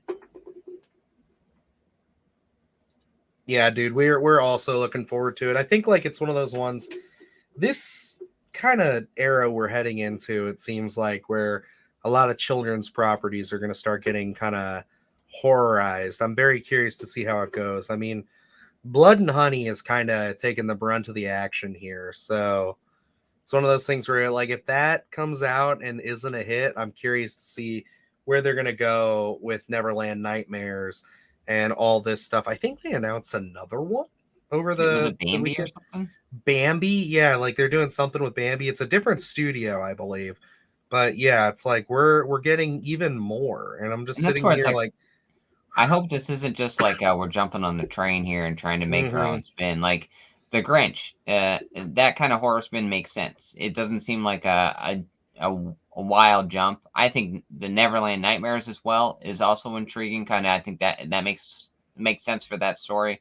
So as long as you're finding these, it makes sense for the story. I say go for it. But if you just start doing it to do it, like the Bambi one, I really don't know how you would tell that story without it feeling like a stretch. So I'm curious to see where they're going to go with that one too. Reminds me of the SNL sketch from years ago.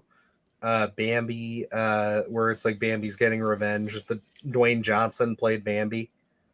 Did you ever see that? No, I did not. It's actually quite funny. I'll send it to you later. I'm gonna have to check it out now. He walks around the forest with like a shotgun and like kills hunters. Oh, perfect. Yeah, what's next? Mickey Mouse turns into a mutant mouse. Now Disney would never let that happen. But boy, I think TikTok's already done it, my friend. Like, what is that? There's that fucking Mickey Mouse that is always making the weird like laughing like ho ho ho ho sound, and he's like crawling on the ground and shit. Like, yeah, I would pay good money to see a twisted Mickey Mouse. And South Park, South Park's made Mickey Mouse a monster, Oh, they corporate did. greedy Yeah, monster. Yeah, but yeah. still a beast Different nonetheless. kind. I think I don't know. I don't know where we're going with a lot of these kind of like Disney takes into horror. It's a very odd time, and when we first covered Blood and Honey, I had mentioned, I was like, I wonder if this is going to open up a door for things that are public domain to kind of put that horror spin on. But again, I'm not against it, but there has to be a reason for it. It has to feel organic and not such a stretch and to say, oh, we're just jumping on that train. Mm-hmm. And I think time's only gonna tell. I mean, we got a few years of these. Clearly, it's like a lot of these are already in production, but I think Blood and Honey will be kind of the one that really gets things shaked up here. I'll pay $1 million for a new Friday the 13th. Yeah, and it's we're getting that. I mean, we're getting that series, man. Like that's coming to Peacock here in a couple years, if not next year. And everything is on the table for that. So like I'm very much thinking that that's going to be the future of that series for a little while. So I of course I'd love to see a movie. I've actually, since that news hit, Luke, I've been going back and working on my Friday the 13th sequels that I told you about, like I Yeah. think a little over a year ago. So I've been working on those scripts a little bit, just for fun, mostly just to kind of like kill some time here and there. Sorry, I dropped something. I'm looking for it, Damn but it, John. I know I'm a mess. I'll find it later. But it's it's one of those things where it's like I'm definitely I would love to just take a crack at that series. I mean, it's my favorite series, so of course I want to be the one to take a spin on it. But I think that the new series hopefully is going to really lighten things up and get us to where we need to be. Yeah, I'm intrigued to see what they're going to expand upon and that retelling. I'm assuming of kind of going through the story as well, and kind of putting it on a path that feels, I guess, correlated in a sense where the tones are matching and it's not just one or random installment. So I'm intrigued to see what they're going to do. I initially wanted a movie, but with the rights and everything like that, that doesn't seem to be what's going to be happening. We talk about it on the channel all the time. Long form storytelling seems to be, you get the most out of all your characters and everything. So I'm excited to see what they're going to do, what they're going to be able to focus on, and the breaths they're going to be able to take while telling those iconic slasher elements that we're used to with the Friday 13th. But I do think we're going to open up a lot of the different characters, kind of establish a little more lore as well. So I think that Peacock TV show is going to be really interesting. I agree. Oh, this one's up your alley there, Luke. Do you think that there will be a Killer Clowns from Outer Space too? For me, I feel like the moment has passed. I think maybe it's going to live in that other medium of maybe the video game and kind of establishing the lore there. I think we had a shot at it, but what Disney purchased, what was it, MGM or something? And I think maybe we won't be getting it. There's Oh, obviously. Amazon purchased MGM. Oh, is that what it was? I can't remember. That's Mm-hmm. right. And I think that's what killed it. But I know it was on the shelf for a while, and then they decided, okay, we're not really going to go forward with it. So I don't think we're going to get it. I think that lore will live on in other mediums. But would I love an expansion upon of Killer Clowns? Yeah, you're never going to have to twist my arm because it's one of my favorites. I'm gonna hit you the other way with this. I think it's gonna solely depend on the game. I think that if the game comes out and hits, we have a good chance of them at least making some more Killer Clowns content in some capacity. If it's a sequel, maybe not. Maybe a remake of some sort or a reimagining, a requel, as we've been throwing around recently. So it's like that's kind of where my headspace is at because, like, the power of video games you can't underestimate, man. Like they will literally bring back anything. And I think that there is a portion of the Evil Dead. I think the video game has a portion of why that movie also came back into theaters is because the game came out as the movie was slated to come out on HBO Max. They said the movie's great, but also it's like Evil Dead is back in the public eye.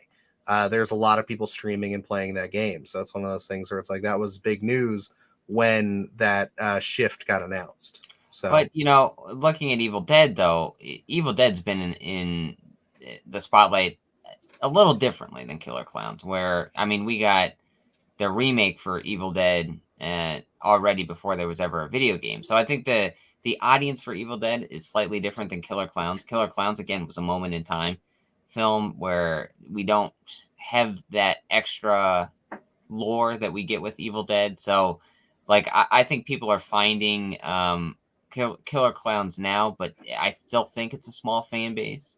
And that's where it's like, if we got a Killer Clowns, I think we're a good 5 years out. Just because I don't think that fan base has garnered as much as something like an Evil Dead.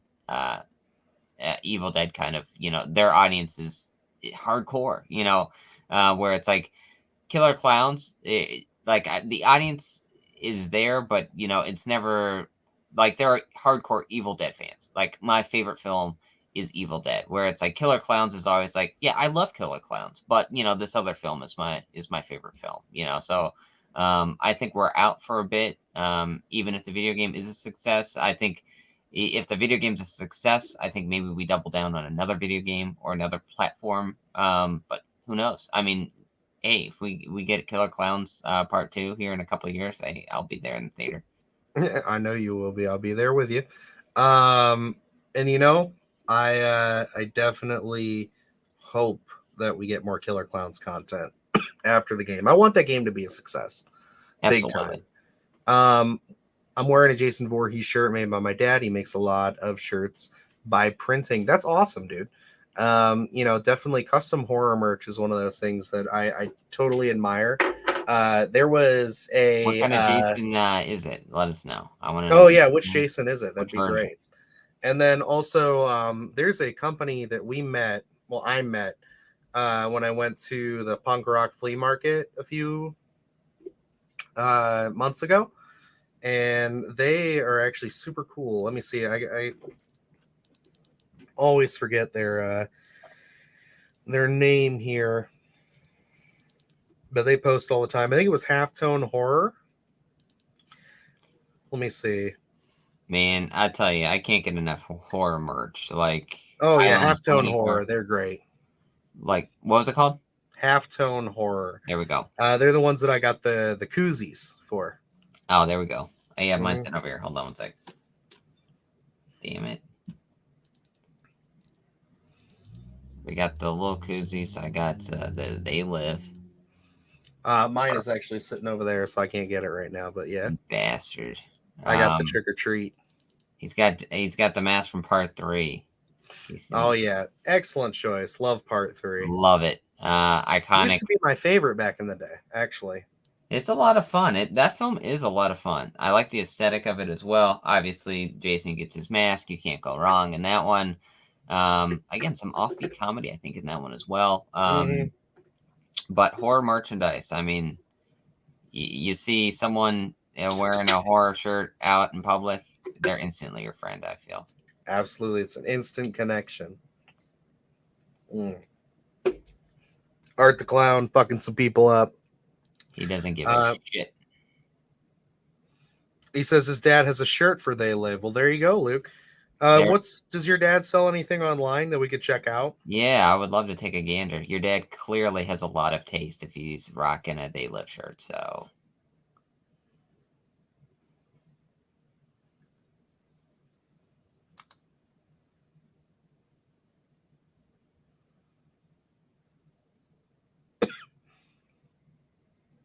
And I can't even imagine the merchandise for the coming years for Art the Clown. I mean, I know. It's going to be very diverse. It's already pretty interesting, but give him a few more years, there's going to be just an expansive amount of merchandise, artwork, everything. I believe it. I can't even believe we're already this far into the film. I know, right? Well, I mean, we've been keeping a pretty good conversation with Rayo here. And of course, Taco was there for a little while.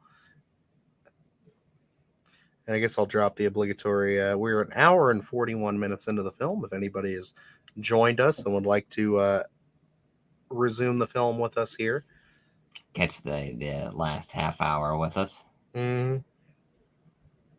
Let's do Art the Clown versus Killer Clowns from Outer Space. Oh my God, yes, dude.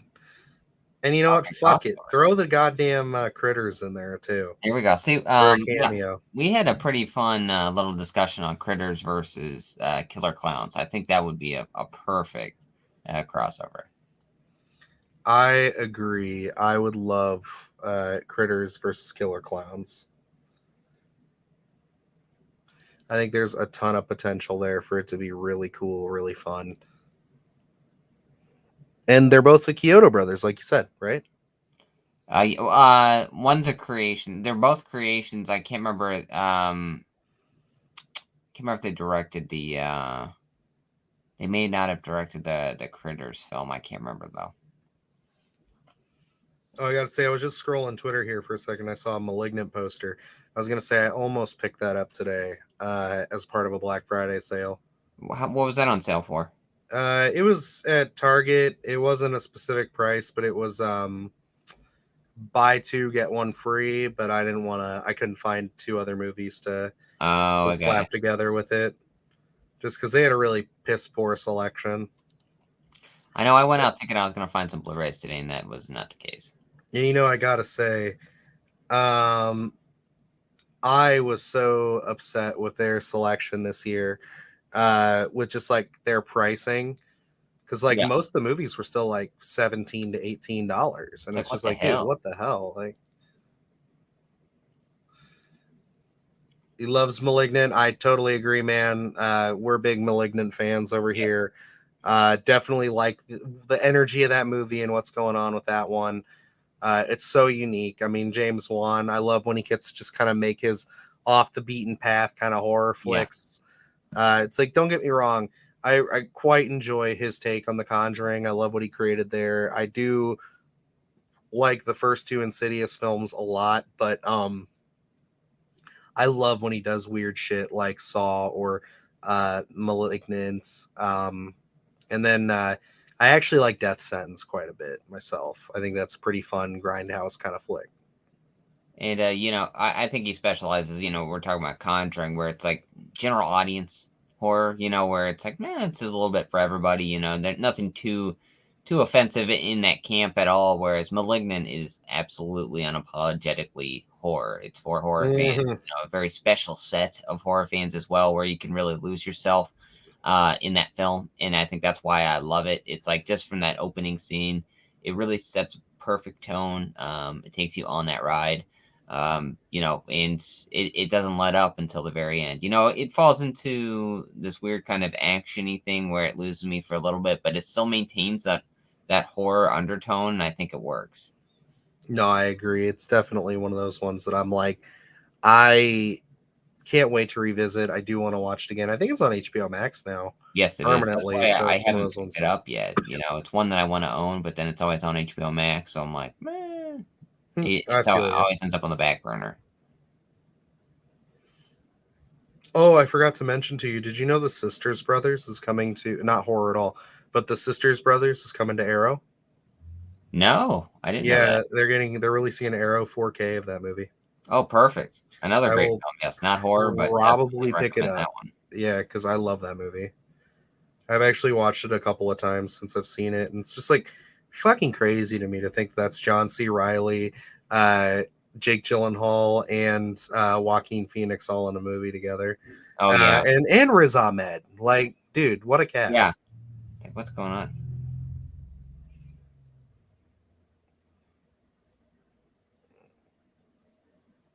Yeah, this slapdown drag out of Art the Clown versus Sienna in this bathroom, dude, is fucking intense. Oh man,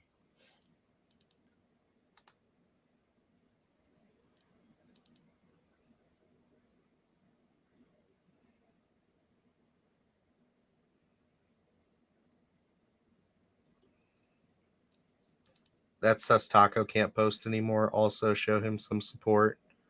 Oh, of course. Yeah, we're definitely, we went and subscribed to his channel as well. So we definitely love his stuff. Loving loving his choice in film.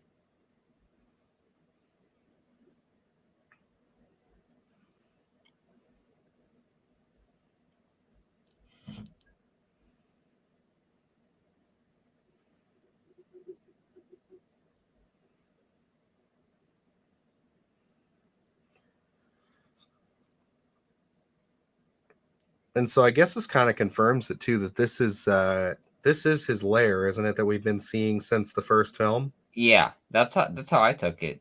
This little workshop / carnival deal. I'm into it.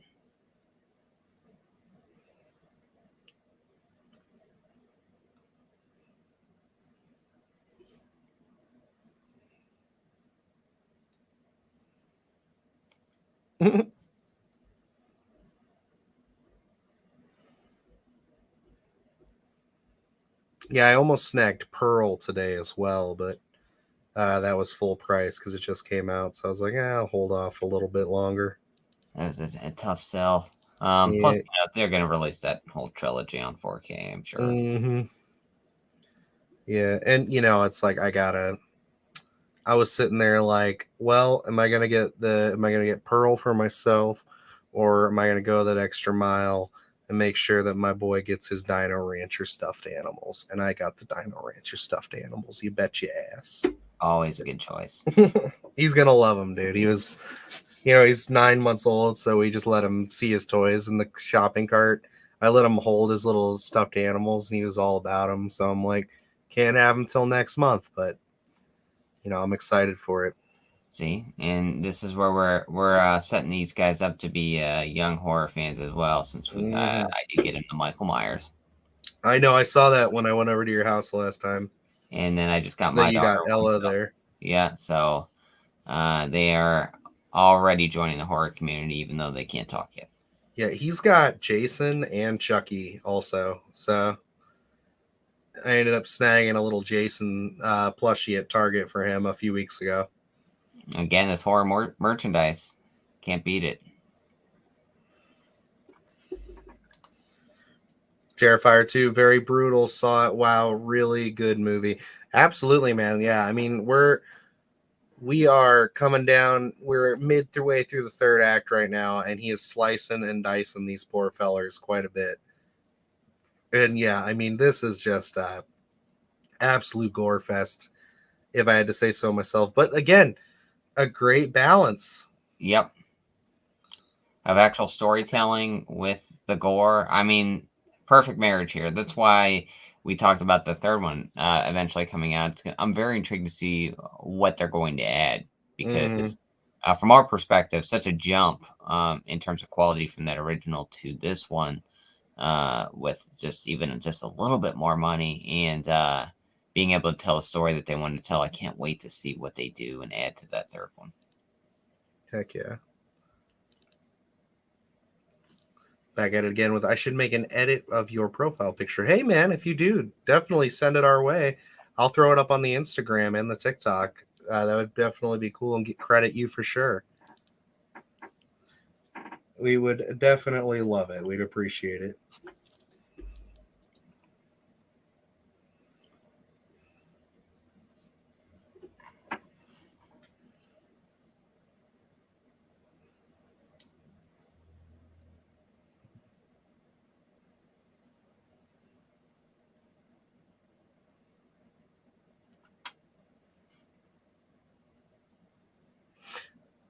And see, this is where it's one of those things where I'm just like, I'm so curious to see where the father comes into this. Yeah. Like, if anything, that's the big question for me with Terrifier 3. Yeah. Is I want some resolution to this storyline. And I know they went from, having the other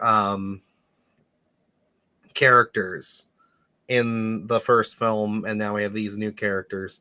I'd hate for them to go anywhere without Sienna and her brother.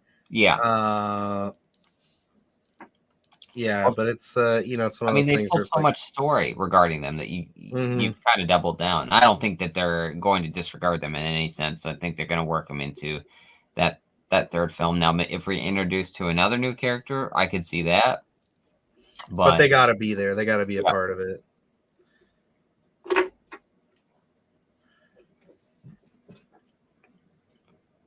Elroy says, I'm going to be playing Call of Duty with Sus Taco. Now, you playing Modern Warfare 2 or one of the older ones?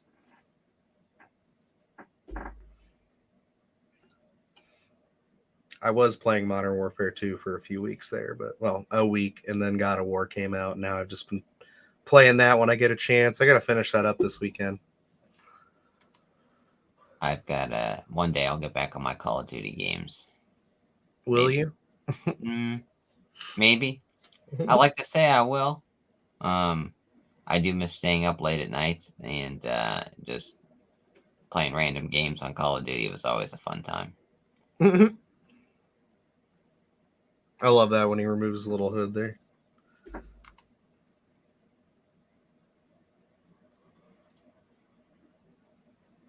Noreen Warfare 2.0, the new one. Perfect. Yeah, that's the one I've been playing a little bit of it. I enjoy it. I like the latest additions to the Modern Warfare games. They have been quite fun. This fucking weapon, dude, is brutal as hell.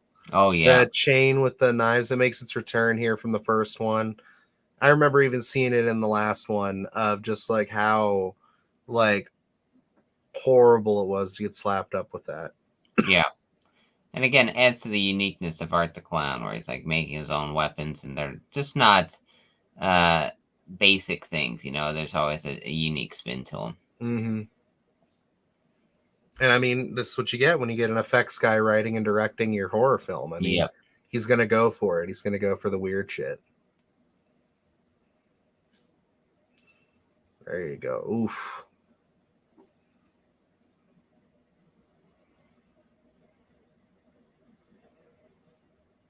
And just the cinematography with the wings, the angel wings getting clipped and shattering as he's hitting her. It's just like,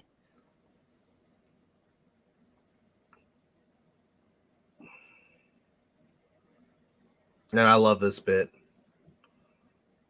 where he just is kind of like, yo, what the fuck? He's like, what the hell's going, because he's never, I don't think anyone's ever really given Art a fight, right? I mean, the girl in the last movie did for a minute, but he shot her in the face. Yeah. So it's kind of one of those things where it's like, but not like this. Yep. And then he ate her face. See, this is where she's like a badass. Oh, Taco's tuned back in. He's watching us on his TV. Well, hell yeah, man. We appreciate that. Thanks for coming back to the going stream. out of your way to stick with us here for the remaining portion of the film. Yeah, we're just watching Sienna put the smackdown on Art the Clown. She's giving it to him good here. He's bleeding. He's hemorrhaging.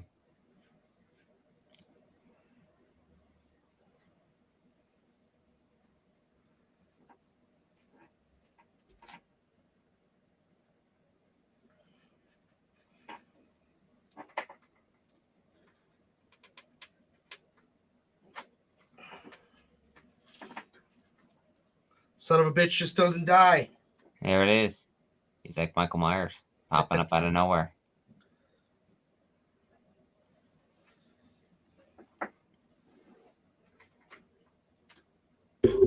Yeah. I love the differences in lighting too, where it's now it's like blue. It's got that blue tint to it, and we're in red, and just the lighting in this movie is. I mean, it could go overlooked if you're not really paying attention to it, but it's really beautiful. Mm-hmm. I know they're doing a big Oscar push for this. I'm curious to see if they'll do anything for it. I'm sure they're just going to snub it. Yeah. But, I mean, like, this is why I think the Oscars needs to expand some shit. Because it's like, for an indie film to be this big, to have this big of a following, and make as much money as it did. Sorry for rubbing against it. I finally found what I was looking for. So, but it really needs to get it better. They really need to fix that up. Oh, nice horror movie setup. Well, thank you.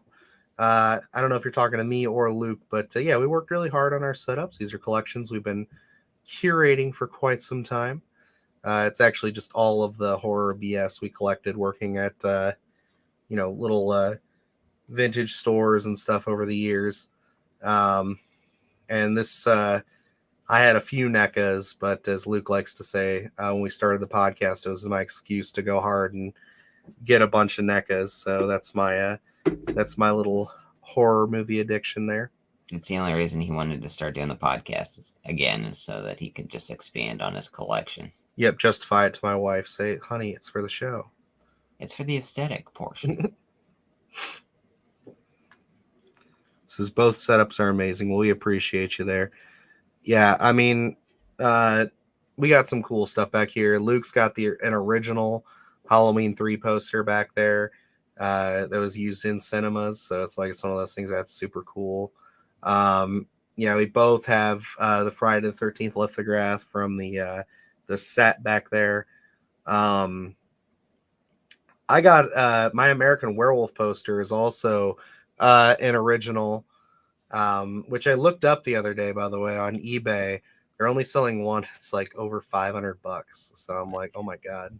The original posters, man, they go for so much. I was just randomly looking, because I'm into the whole taking shape right now, and just I got into Halloween 5, and I'm like, I wonder how much a Halloween 5 poster is. I was like, the movie's not really widely loved, so I was like, maybe it'll be cheaper, but no, it's not. It's really expensive. Mm-hmm. Yeah, no, it's one of those things where I'm like, that's definitely a pride and joy of my collection. Love that film, and absolutely had to have something to represent that. And then also, I love my little Kessler Wolf NECA. So, like, absolutely fantastic representation of the Kessler Wolf in there. I still have to pick that boy up. I've been seeing him around. He's been Yeah, hitting targets. yeah. Well, I've seen him at a local used media store, so I've been meaning to go pick him up. But one of my fun things is the critter back there. He's really cute. Mm-hmm.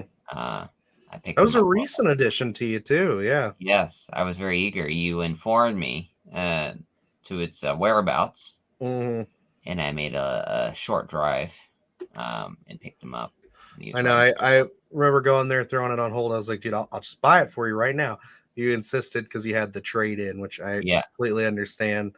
But I was just like, I do not want you to miss out on this because I know how much of a Critters fan you are.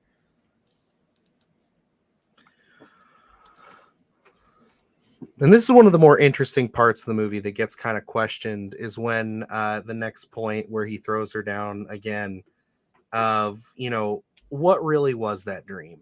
How does that connect into this? Or as some people are asking, is this just like... Again, look at the shot, the lighting there. Great stuff.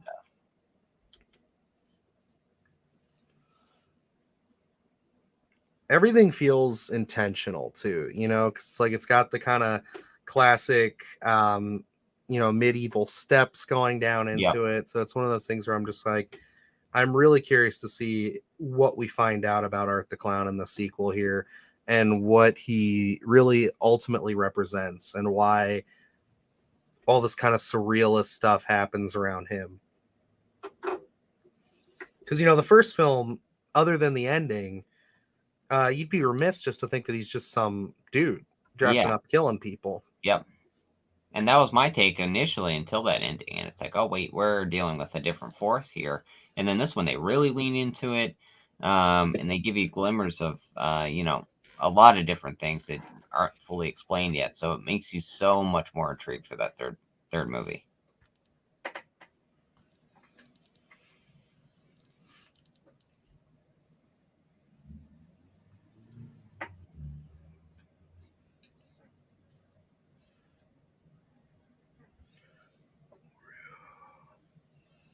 Uh-oh. Here we are. I love that she gets stabbed with the sword. Yeah. And boy, just him drenched in red there. It's just, terrifying stuff. Terrifying stuff, eh? Uh-huh. Well, we don't call it Terrifier for nothing there, Lukester. Is that what this film's called? Yes. I thought this was all Halloween. I know it's a little confusing. I feel like before the next Terrifier comes out, we'll have to probably go back and revisit All Hallows Eve and talk about that. Maybe try to find the other content that Art the Clown has been a part of, because he's been a part of Damien Leone's short films too. Yeah. So, we can discuss kind of the origins of Art the Clown a little bit more.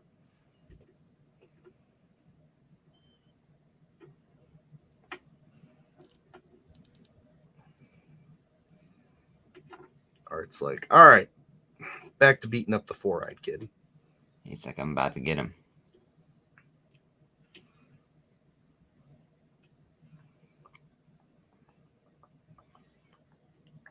When we got to this point in the movie, honestly, I was sitting in the theater thinking, oh my God, he's going to eat his face. Just like he did that a woman at the end of the first film. Oh man, could you imagine? Then we just have the third film where the kid's in it just with his face all messed up. Mm-hmm.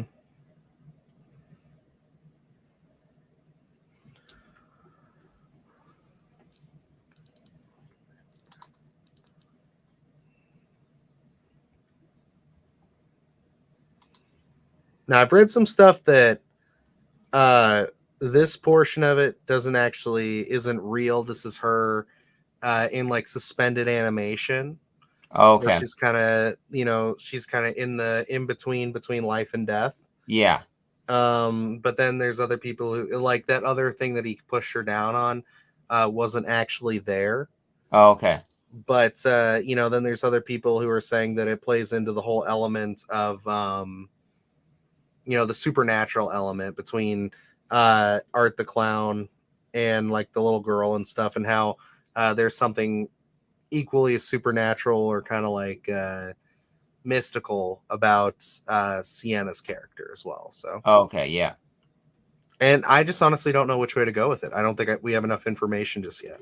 Yeah, and I think that's just showing great filmmaking, great storytelling, where it's leaving you with questions. Again, this film leaves you asking questions, but also gives you a sense of satisfaction. Yeah.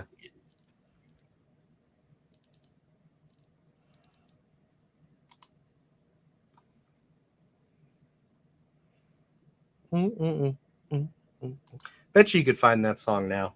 Oh, I'm sure, 100%. Plus, now I could just listen to it streaming if need be. So. Mm-hmm.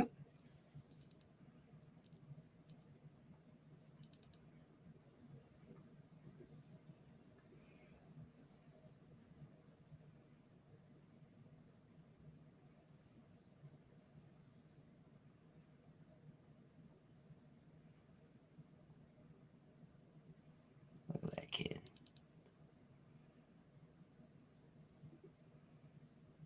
What a wild amount of visuals in this film.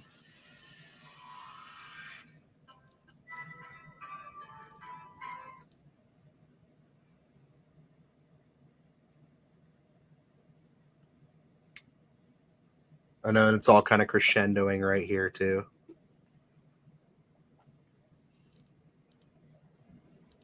Terrifier versus Pennywise. Luke, how you feeling? Which camp am I in? I guess just about the concept, because I would say two supernatural-esque clowns, monster things going at each other, demons in a sense. That is a rough one to decide on, because I think they both bring different elements, even though they have those similarities.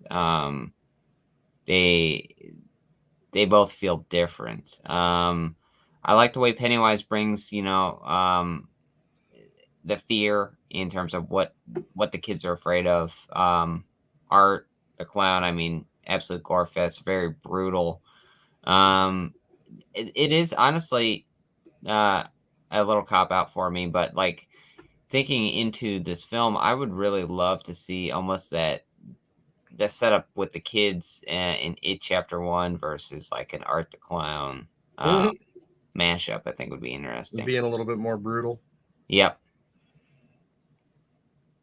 And then he follows up with a Scooby-Doo horror movie should be made. That's the thing about that, is that those original live action Scooby-Doo films with Freddie Prinze and Matthew Lillard and all them, they initially were supposed to be R-rated kind of horror-like films. They were written by James Gunn to be that way. But then obviously with the IP and it being so synonymous with children, they cut it down, which, to a degree I understand.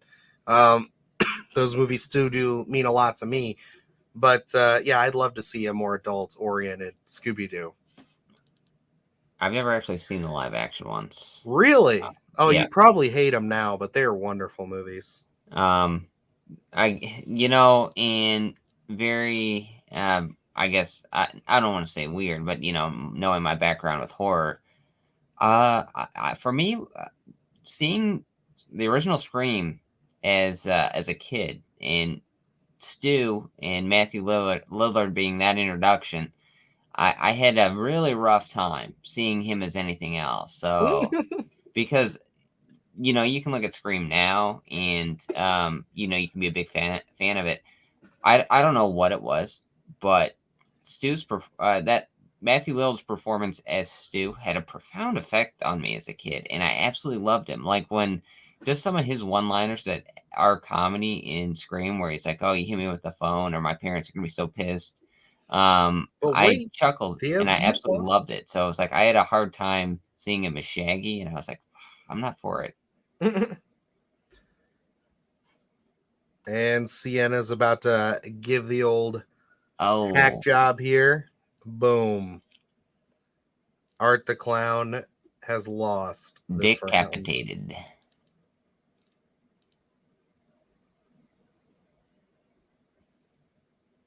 Gave him the old Green Knight treatment. Very good movie. Wish I would have found a copy of that. No go, huh? No 4K for you. No. I think there should be a new My Bloody Valentine, but it's just like Terrifier 2, the brutality. Yeah, I would love for another take on My Bloody Valentine. I love Harry Warden. He was a part of my display for a little while there. He's just sitting off to the side now. Just because I had to make room for my Halloween 3 children. The So only I got to children find a with his good thick as spot you. to put him back in there. But yeah, I love Harry Warden. He's one of my favorites. I can't wait to discuss that film. We'll be doing it pretty soon.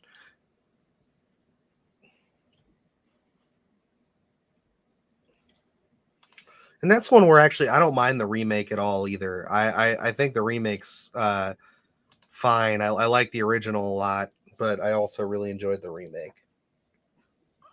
I think it's an interesting concept. Yeah, I think it is time for a new take on it. And I don't know, Damien Leone could be the guy eventually. I I don't mean, know. it's a gory fucking movie, man, and I Yeah. think that it'd be right up his alley. But I think that would be a fun take on it.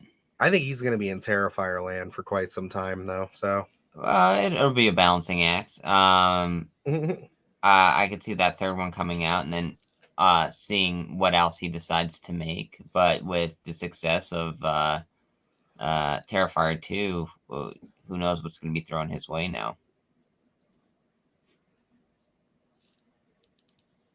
and maybe make a I Know What You Did Last Summer movie. You know who was gonna make an I Know What You Did Last Summer movie, or at least had a script for it? This was Mike. just good. Oh no, go ahead. No, wasn't this recent news? Or no? Not the Okay, one then. that I'm referencing. Okay, then go ahead. I'm not sure. Mike Flanagan. Okay, this wasn't recent news. No, because I heard about it on a podcast like over a year ago. Okay, for some reason for some reason that pops right into my head for some reason. So I don't know. For some reason, I thought I recently heard about that. And that brings us to the end of this part of the flick. But of course, we have the post-credit scene, so we'll sit tight on that. But yeah, no, excellent flick here. I quite enjoyed it. I know as far as commentary goes, not much thrown out there, but we kept a nice combo going Yeah. about the horror community. Of course, I always appreciate that. I'm gonna have a lot of fun with that. Well, that's why Um, we do this stuff, oh yeah, uh, weaving in and out of the film and then talking with all the fine people that decide to join us. It's a communal experience, it's like watching a movie with a bunch of your friends just online. So I'm here for the chat. I agree, brother.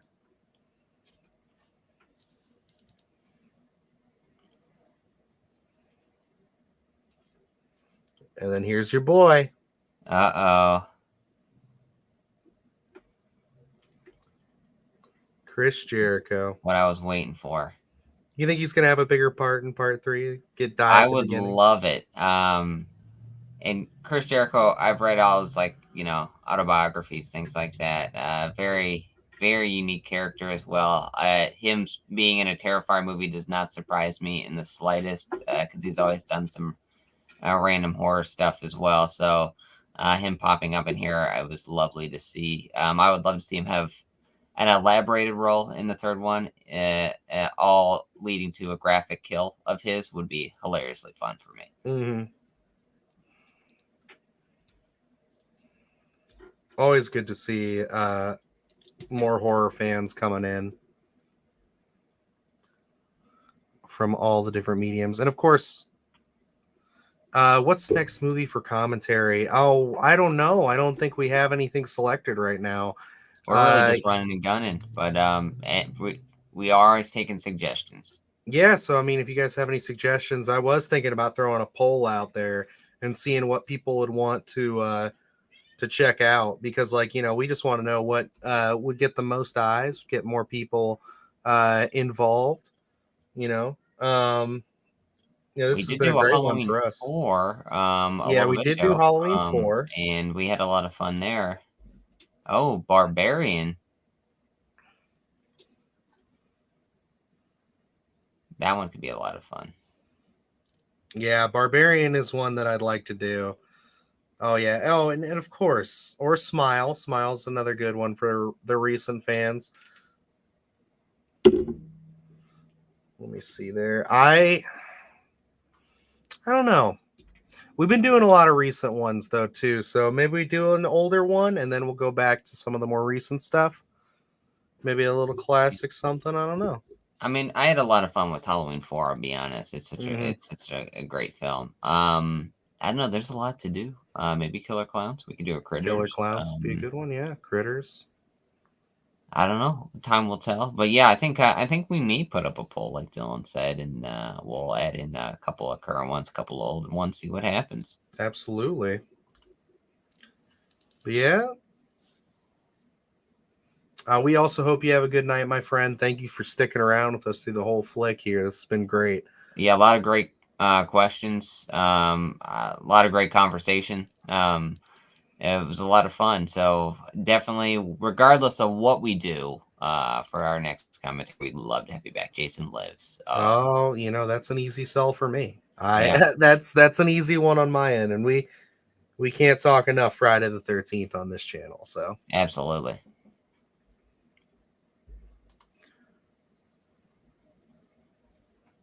The implications of this ending too is insane.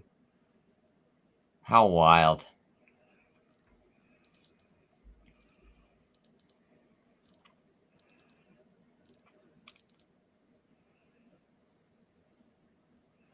We're led to believe she gave birth to this head. I would assume so.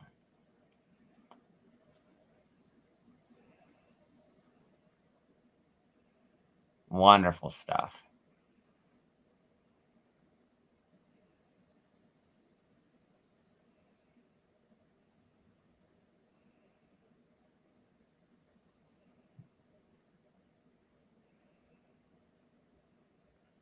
Love it. And then we go back to the classic song. And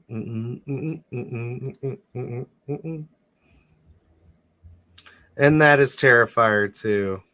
Absolutely great stuff. Oh, what's our favorite kill on Friday the 13th? Okay.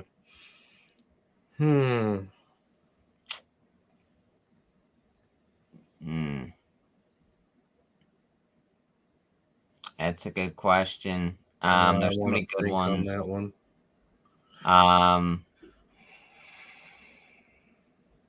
Oh man, he's got us stumped here. I love Jason Lives. I love Haas at the beginning because he gets his heart punched out, and then he falls right into the coffin. I think that's a great one. I love part 3, the barn scene, where we have Fox up. We don't really see it, but she gets pitchforked through the neck. I think that's a good one. I think I'm gonna go, and you took two of the options I was gonna go with as far as Friday the 13th chapters go, but I'll go part 3. I forget the character's name, but it's the dude who's who's walking on his hands, and then gets Yeah, chopped down the middle with yeah. the machete. Love that. And nostalgia purposes, one thing that I had seen is Julius getting his head punched off in Jason Takes Manhattan is hilariously fun for me. Love that. His is Rick when his head explodes from Yeah, part 3. that's a good Perfect. one.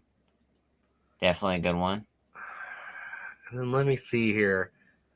Um, I do, one that really sticks with me from part 6 is the couple in the Beetle, just because that was one of my earliest memories before I really got into horror movies. My dad Yeah, was watching that on TV, and when he drops down with the gate, like metal, whatever you want to call that, just the rod, and yeah. he jams it into her.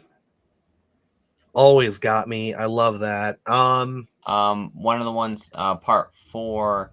I'm forgetting his name. He's like the doctor, not the doctor, but he's this the sleazeball at the beginning that's watching the workout video and then gets his head like mhm. twisted. I think that's a good one as well. No, The that is a good one. the Super Bowl of I self abuse. I'm forgetting his name though. I really like the remake with Jason rolling up and slamming onto the guy's head when he's in the bear trap. Oh yes, yeah, yeah. Oh, I I thought like that was a good one. the sleeping bag at the beginning there when The he flips it over burning, yeah, I think that's a good one. brutal as hell. And then we got Ben Tramer from Halloween 2's death is so funny.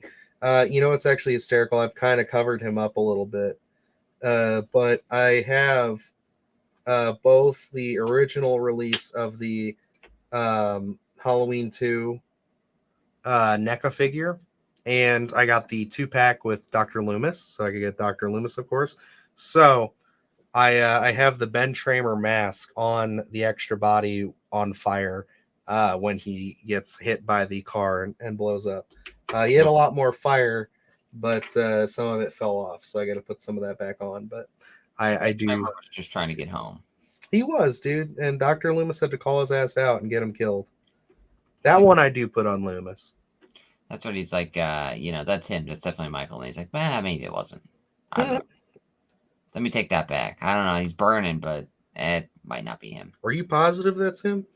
He's like, sure. Yeah, we'll check his dental records. It's like, well, I've kind of committed to it, so of course it is. That is definitely Michael Myers.